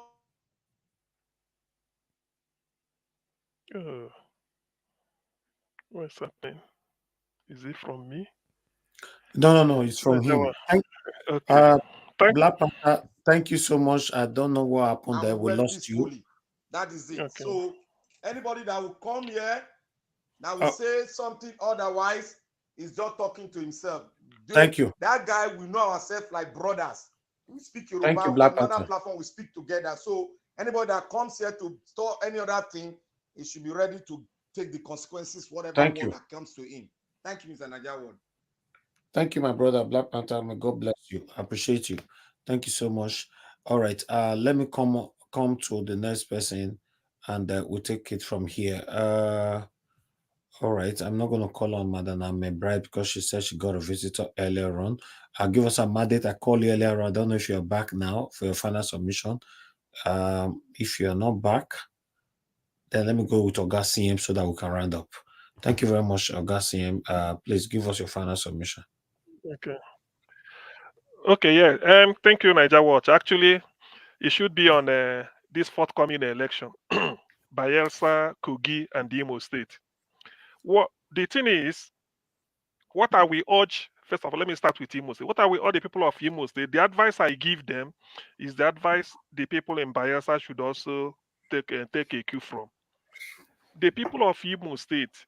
The thing is this: you have, for me, for Labour Party, you have a champion, somebody who is a fighter, a lion. He has shown it, even from his action. He's not afraid.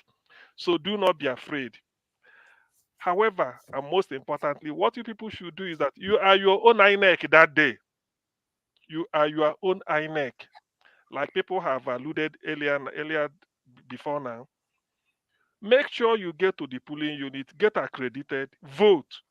The moment they count the vote, immediately you should have a radio station or what, you announce it. You don't wait for INEC say, oh, let's now they will announce, we know we want. In fact, Labour Party situation room should be announcing result. What they will say is that they're announcing to their members. They're announcing to the Labour Party situation room. Immediately they will say Ngobala ward, maybe ward 15.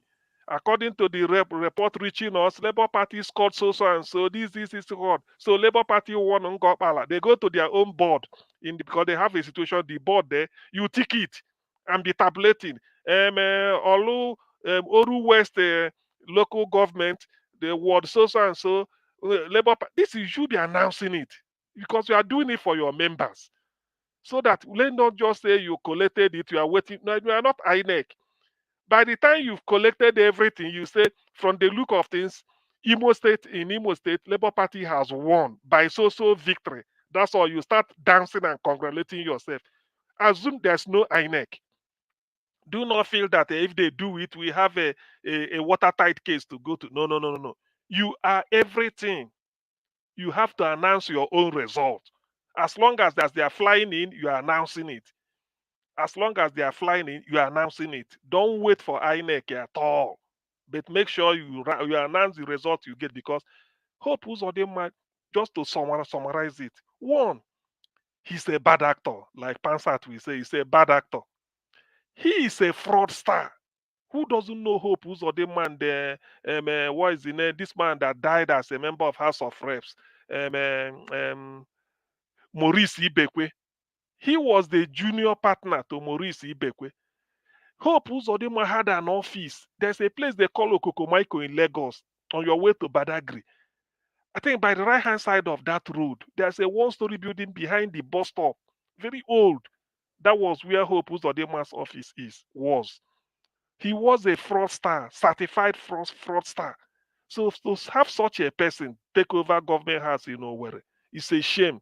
But we know that he wasn't chosen by the people of Imo State. That which brings me to the fact that in Igbo adage, we say if somebody is being recruited from the village, maybe to the city, to be a child minder, in the course of minding the child dies. The person you brought from the village, we go back to the village. So Buhari brought Hope Uzodinma to further colonization and all this Ruga nonsense. Good 18, they nearly succeeded. Now Buhari is out of the way. It only means that the man who brought Hope Uzodinma is no more there. So Hope Uzodinma will, you just have to reject him. Say, look, the person that brought you, on whose godfather reason you were tormenting us. Now the guy is no more there. Therefore, you have to go. You came to mind a child in Imo State. Now that child has died. You have to go back. So that is a simple logic. That is why I do my own. Hope Uzodinma was imposed by somebody. The person that imposed him is no longer in power. Therefore, what are you waiting for? Why should you be afraid? Let the man go.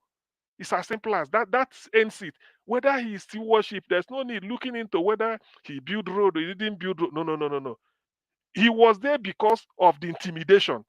They use federal forces to intimidate the voters and they install him, force him on you people. The person that forced him, if Buhari is still in Aso Rock, well, he would have used the same method to be keeping him there. But the fact that the man has left, so logically you have to go with him. So you people throw him out. In this case, be your own INEC. Collect the result, announce it. Do not hope that somebody else will announce it for you. Announce your own result. In fact, let that be a new vista. You are introducing a new system in Nigerian because they did it. We don't have judiciary in Nigeria. So, according to Atiku, the Supreme Court has legalized forgery. For somebody to forge certificate, and Supreme Court will look the other way. So who are you then? Is it the result you are going to? They will not listen to you, obedient in Imo State. They won't. So you are now on your own. That's what they are trying to tell you. Any election now, you on your own. Announce it. When they announce it, he said, I have to announce it because INEC won't announce it for us. Imagine INEC invited media people to come and cover their meeting. I think today that should be aware also. Only for them to say they switch off your camera. Then why did you invite them? Switch off which camera? So that after saying anything, when they say, where is the pictorial evidence? They will deny it never took place. So that tells you, that tells you the type of injustice, the rubbish you are going to expect if you rely on a due process. Yes, due process to the extent that you have to vote. Stay there, tally the vote, know the result, and you announce. We will do the addition. Whoever hears, all it takes is you hear from Olo, you hear from Okigwe, you hear from Owere, you hear from Hituboma, hear from Mbano. You tally it. We can all add and subtract.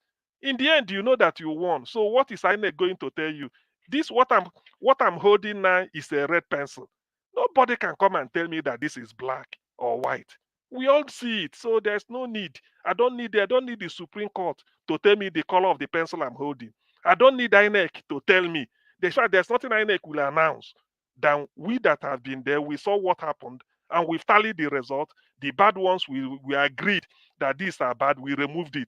The good ones, we've divided it according to the parties, and then we know the figures. So what is INEC going to tell me that I can't? Is it I cannot add 135 plus 209? Is that what they are trying to tell me? So that is the issue. Obedience in Imo State must be make sure that will be another test of the democracy. That is a new vista we want to introduce. Announce the result at immediate. Don't wait for INEC. Announce it. Just keep singing. This person won. They can't do shit. Like the Labour Party man said.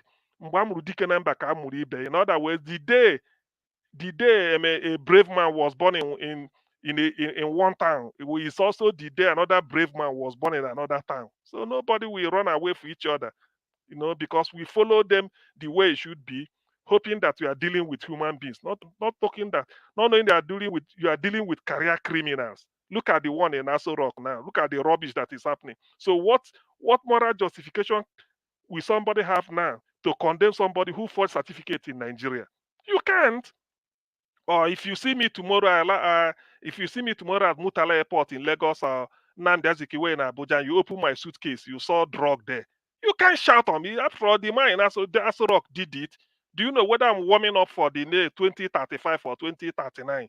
That's what he did. So everything is legal. Nigeria officially is now a drug forge, a criminal certified a certificate forgery country. That is what Nigeria is now. That is where the world look at Nigeria. So please do not take anything for granted. Every option should be on the table. Do not be afraid. Come out, vote. This is your life. The person that brought Hope Uzodinma is no more there. Therefore, Hope should go. The nonsense he caused Ndi Igbo at large, not just Imo State. The heartache is, in fact, the dent he gave us. I don't think it can ever be erased in the memory of everybody. And this is a state that belongs to Sam Mbakwe. Can you imagine going the way of a criminal? People that did fraudsters in the 80s, for which Maurice Ibekwe died.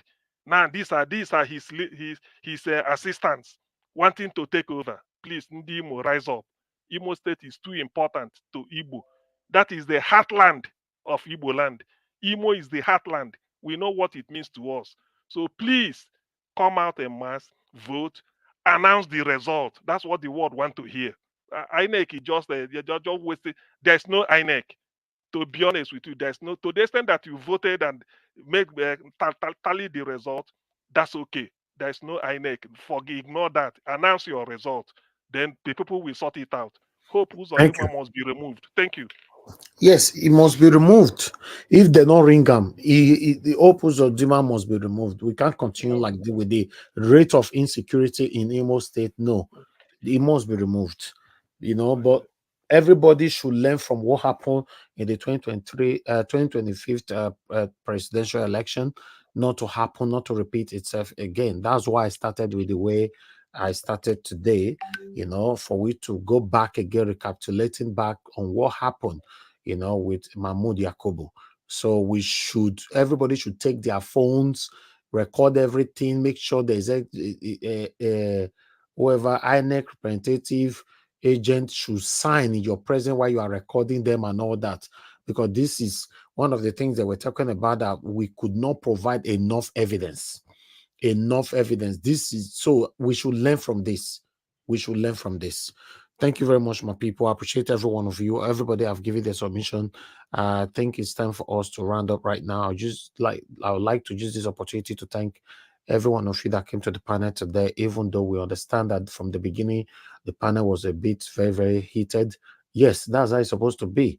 On this platform, we don't pretend. We say things how it is, but that is not enough for us to think that our principal, Mr. Peter Obi, can be compared with any politicians at this moment in Nigeria. I would have said in the history of Nigeria, like I said before, I don't know what happened before God brought me to this life. So, but as far as I know, in my time, there's no politician that you can compare with Mr. Peter Gregory Obi.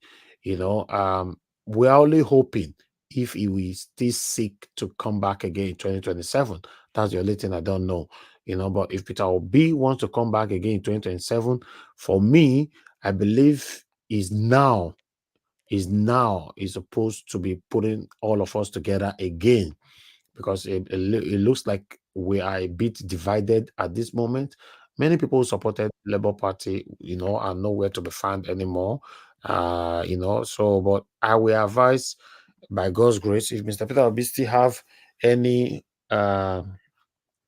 if you still have any interest becoming the president of Federal Republic of Nigeria, which I want him to be, I think in the next 2 months or 3 months, he should start, putting all of us together so that everybody will start preparing prospectively, yeah. But for me, Tinubu is there. I don't know how I want to remove Tinubu in a country where Nigerians themselves are not serious. Should I say they are not serious? No, they are not. Yeah, let me say that they are not serious, even though it's harsh. Nigeria. Yes. I add something? We shouldn't be scared that he's going to spend 4 years. I remember somebody saying 8 years. He's going to spend 4 Nobody's years. mentioning 8 years, sir. Nobody's mentioning 8 years. I know. I heard some people saying it, but there is no way. Nobody's saying it. You don't listen to people like that. Constitutionally, it's only 4 years. He can't even spend the 8 years because he doesn't have the results for it. Even the 4 years are used. See, just take it as it comes. Even the 4 years, can you guarantee it? I want you to stick out your neck, say you guarantee. Yeah, can that's you? one thing. That is one thing. But for me, let me assume he completes his 4 years. He can't contest again. All right, my brother, I think we should work on ourselves rather than talking about Tinubu, to be honest. Because now wait to put us for where would they be this today? Yes, we are going to work on ourselves and we'll be defined and the way forward. Every Nigerian should know what he wants. We What cannot do fold you our want? hands and allow these people to ring election for our head again. For the, all the things Tinubu was doing during the time of the campaign, they shake, they do this, they do that, all was just distraction. But nevertheless, let's focus on ourselves. How 2027, if not that one, would they wait for when I'm not going to change my word? I don't know whether I'm still get another. Yeah, I know they wait for that one though. Let me finish. I don't know whether they get another way when I want to remove Tinubu now. If he did, Mona, let me know. But as for me, I don't know. So, but if Peter Obi, for any reason, I don't know any plan where anybody get right now, but for any reason, say Peter Obi still want to come on 2027, we as Nigerians should be grateful for that. To be honest, he doesn't have anything to lose. Like I've always said, he can just decide right now that I don't want to rule again. That person wanna say people like Peter Obi still in Nigeria, then you go carry your torchlight, go help us search the comments. Because for me, I know, say the day how you want to find them. That's the truth, because to be honest, 99.9% of Nigerian politicians are there for themselves. They are coming to power for themselves. This is one of the things I was saying earlier on. All these lawmakers or reps or whatever, whoever that is satanic amongst them shouldn't use their oil to rub Mr. Peter Obi's garment. That's just the truth. Because these people, for me, except they'll prove me wrong later on, upon all the suffering we will just pass through, now all the talking, the decision from the tribunal, the decision from the Supreme Court, every single thing just they come. These people did not say anything, not in an article, not on any kind of interview, not in any way, not even on their personal page on social media. Now, wow, maybe I'll be not let them use their all yeti rubber more. That's all I can say. And people, we've come to the end of this broadcast. 4 hours already. Like I said before, I'm working so hard to make sure that our maximum stay on a one broadcast will be 3 hours maximum. That's why they work myself, we still never reach there. So that's what I'm still working on to see how we can achieve that. I appreciate every one of you for your time with us. I know that. Oh, Mr. J, somebody calling in again this time. It's time to close now. We need prayer and fasting for that thing where you talk.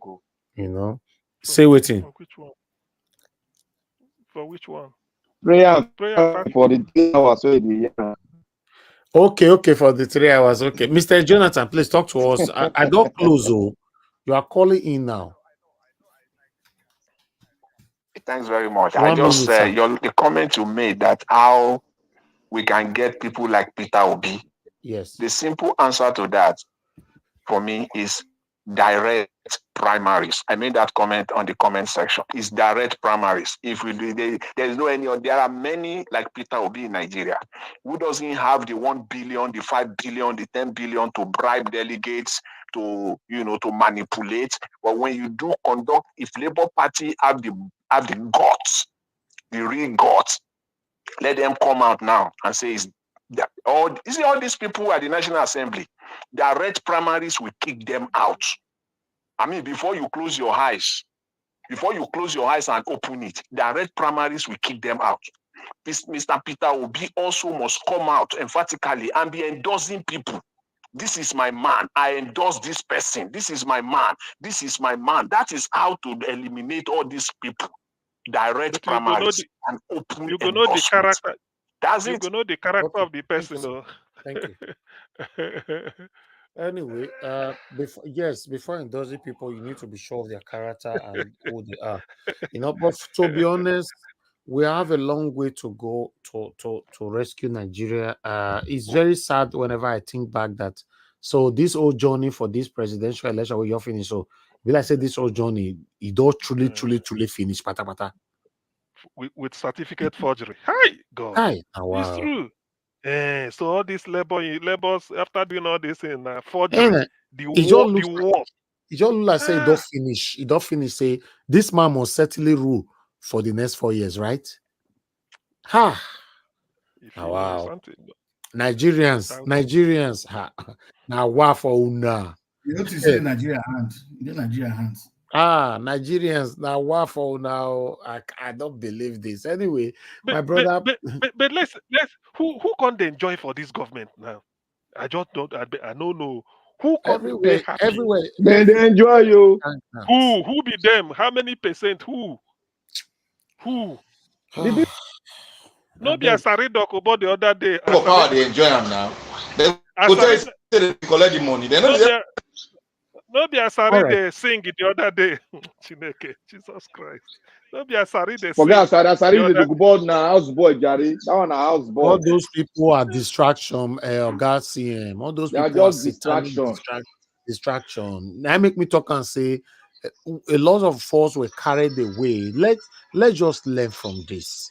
You know, during the time of the campaign, we carried away 100%. We must win, but we'll not forget. Be like somebody, I don't know, somebody will forget to lock his outside door. You know, we not forget. Say these people, they are crook. They will do everything possible to make sure this happens. But look where we are today. But nevertheless, like I said, if Peter Obi indicate that he's coming back in 2027 as a Nigerian, a concerned Nigerian that supported Mr. Peter Obi before, genuinely, you should be celebrating. Because for me, there's every possibility this man feels say no one rule again. If he say no one rule again, he doesn't have anything to lose. He doesn't have anything to lose. So, and then you have a reminder is one of these satanic people that have been ruling Nigeria since God knows when, recycling themselves, are still going to be one of them that will come out again. That's the painful part of it. They are recycling themselves because you say, in fact, I don't want to use my mouth talk anything negative. Hopefully, if Peter Obi is running again, it should indicate on time. Let Nigerians start to put themselves through. Moyele Sowore already tell me saying go rule again. That one saying go come out again. So if Peter Obi not quit indicate, you know, I don't know how it go be. Many people might switch to Omoyele. So it's better between now to the next 6 months, Peter Obi or you let the world know, say, yes, I'm ever ready. Let people who is with him stick with him, you know, before their mind. You know, Nigerians, they are easily distracted, though. Not so well they talk like the people that listen to us. If they all see one big brother just now come from inside Kenya, now then they are idle. But even without him saying it, he said he is now the official opposition or something like that. Yes, So that's what he said. Yeah. which means the interest is there, just like to say this, but at least for him to say they are now that the journey has just begun. I think he said it in his address. The journey has just begun or something like that. So it's as good as Anyway. it's as good. We can read it that he's going. But the thing But is, he might the also present somebody. He might also present logistics. somebody. I doubt the logistics. As far as Labour Party is concerned, I don't think with him around, even people will tell him, "Don't leave us, continue." What But about the all thing these is, satanic? but the thing is, him saying it earlier, this is advantage, not for Nigerians, within Labour Exactly. Party, so that they will now know any by-election again, whether local government, you don't just say you are Labour, they vote you. No way. So, like Jonathan said, direct primary. Because people won't like to favor anybody. Direct primary, and then Exactly. everything they start it with them direct, so that if you believe in the cause, we know that you believed in it, not because of the fact that you want to enjoy the popularity. So now, if you believe in the cause, you stick to it. Another Otherwise, another thing again that I'm worried about is that all these satanic people with this high Labour Party, they give Peter Obi stress all this while. You just say they don't go shook and come out a papa and co. no, that one is just internal cleansing. All it will take is for them now to restructure their party and then maybe change their constitution, do certain things. I mean, toughen up now. After all, what is it? The court has confirmed that Bure as the the national chairman. The executive will sit down with the board of trustees, and then they're toughen, sort of get all those loopholes people are using to mess them up. Because this time there is nothing. Nobody can challenge Abure his what is it, legitimacy. He's legitimate. He has proven it. So all he needs is for him now to act and then put his foot down and say, look, henceforth all this nonsense in discipline will not be tolerated. For instance, that what is it called? The man called this Arabambi that went they when they are talking about Tinubu certificate after P2B said, "Come and tell Nigerians who you are." He forged one thing, say P2B did this as UNN. Labour Party should now put a machinery internally, call him to come and testify. You know, that type Okay. of thing. He said, yes, call him to come and testify and then give Let's us the have it. evidence that this thing you went out on us. If you fail to do it, they just kick you out. I mean, nobody should be bigger than the party. So all those things, we are doing it in the heat of to help Oga Tinubu. CM, Yes. Okay. Najawash, Yes, sir. with what we have now, what we have gone through now, with the tear up of the constitution now, with the judiciary now, do you want to go for another election and win it? Can you win it? That's the question we should be asking ourselves. That's why we are saying that everybody should be very, very observant and prepared. Because I believe last time we were not very prepared, even though we were very, very eager to take Nigeria back, but we were not prepared, to be honest. You know, this time around, from the polling units where the INEC people are, you know, signing documents and all that, you know, should be recorded. Where's the noise coming from? Mashallah, please stay mute. That was a heavy noise coming from you.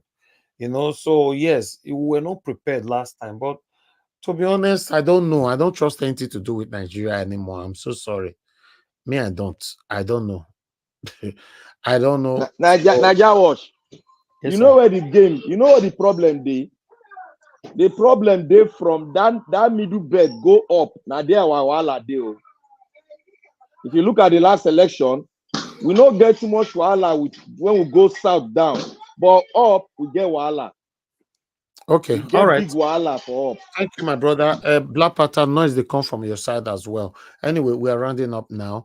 Thank you so much, my people, for your time with us today. Please endeavor to join us again tomorrow by 6 p.m. by God's grace. We're gonna be here. Let's continue to stand for what is right.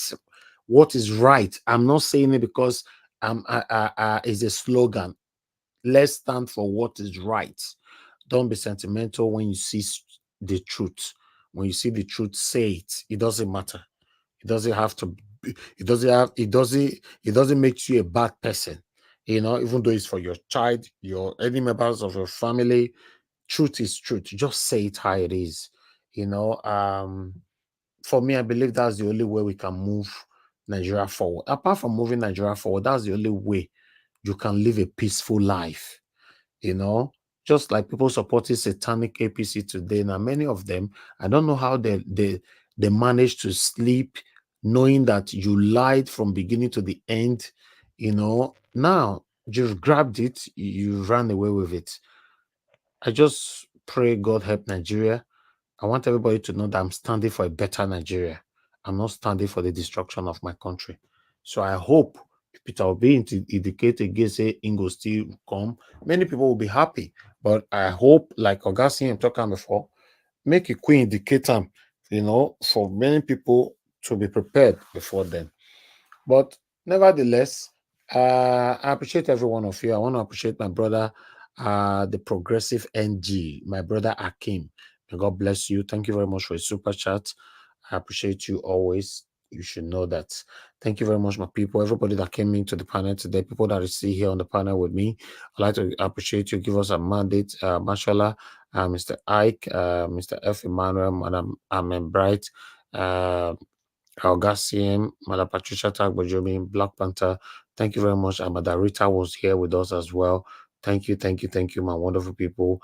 The only super chat that I got today is from Progressive NG.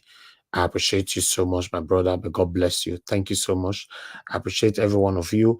I would like to appreciate those of you right there on the comment section, which is starting from Mother of All, Mommy Diaspora. Good evening to you, Mommy, once again. And thank you very much for all you do. We appreciate you always and we love you. Thank you very much, Tony Africa. I can see you right there. Abo Azi, thank you very much. I appreciate you and I appreciate all you're doing. Thank you very much. May God bless you.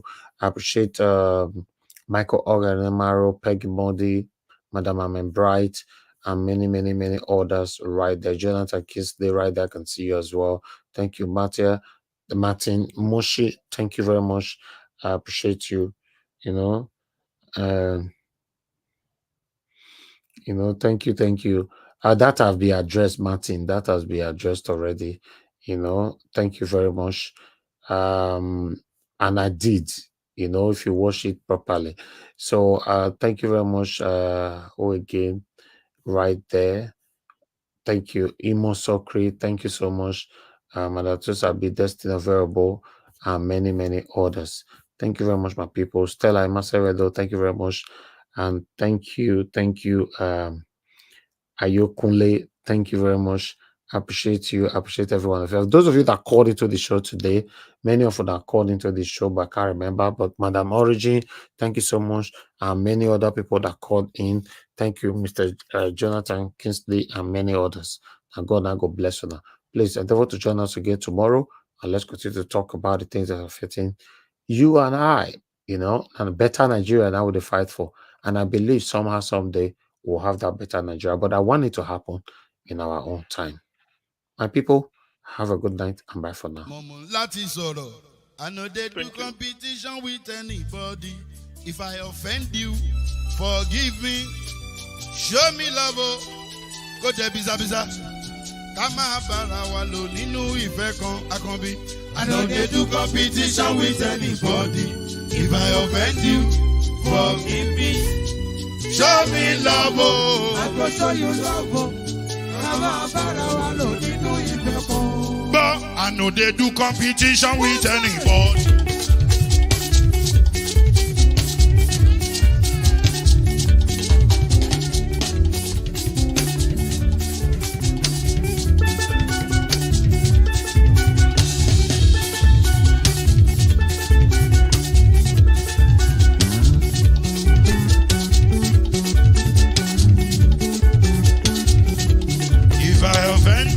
Forgive me, show me love, I go show you love.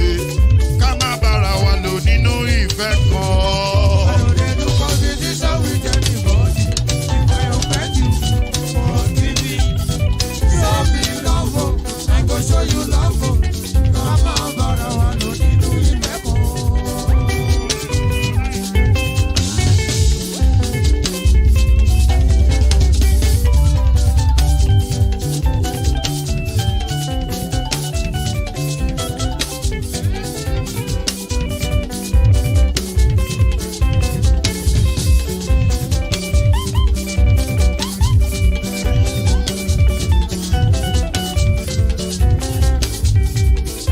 They do competition with anybody. If I offend you, forgive me. Tó bá ti sanwó fún Ṣẹ́gun nàbí o. Ẹ fẹ́ jókù. Alákọ̀bí. Ṣẹ́gun nàbí. Alákọ̀bí. Sábà mẹ́la. Anybody. Any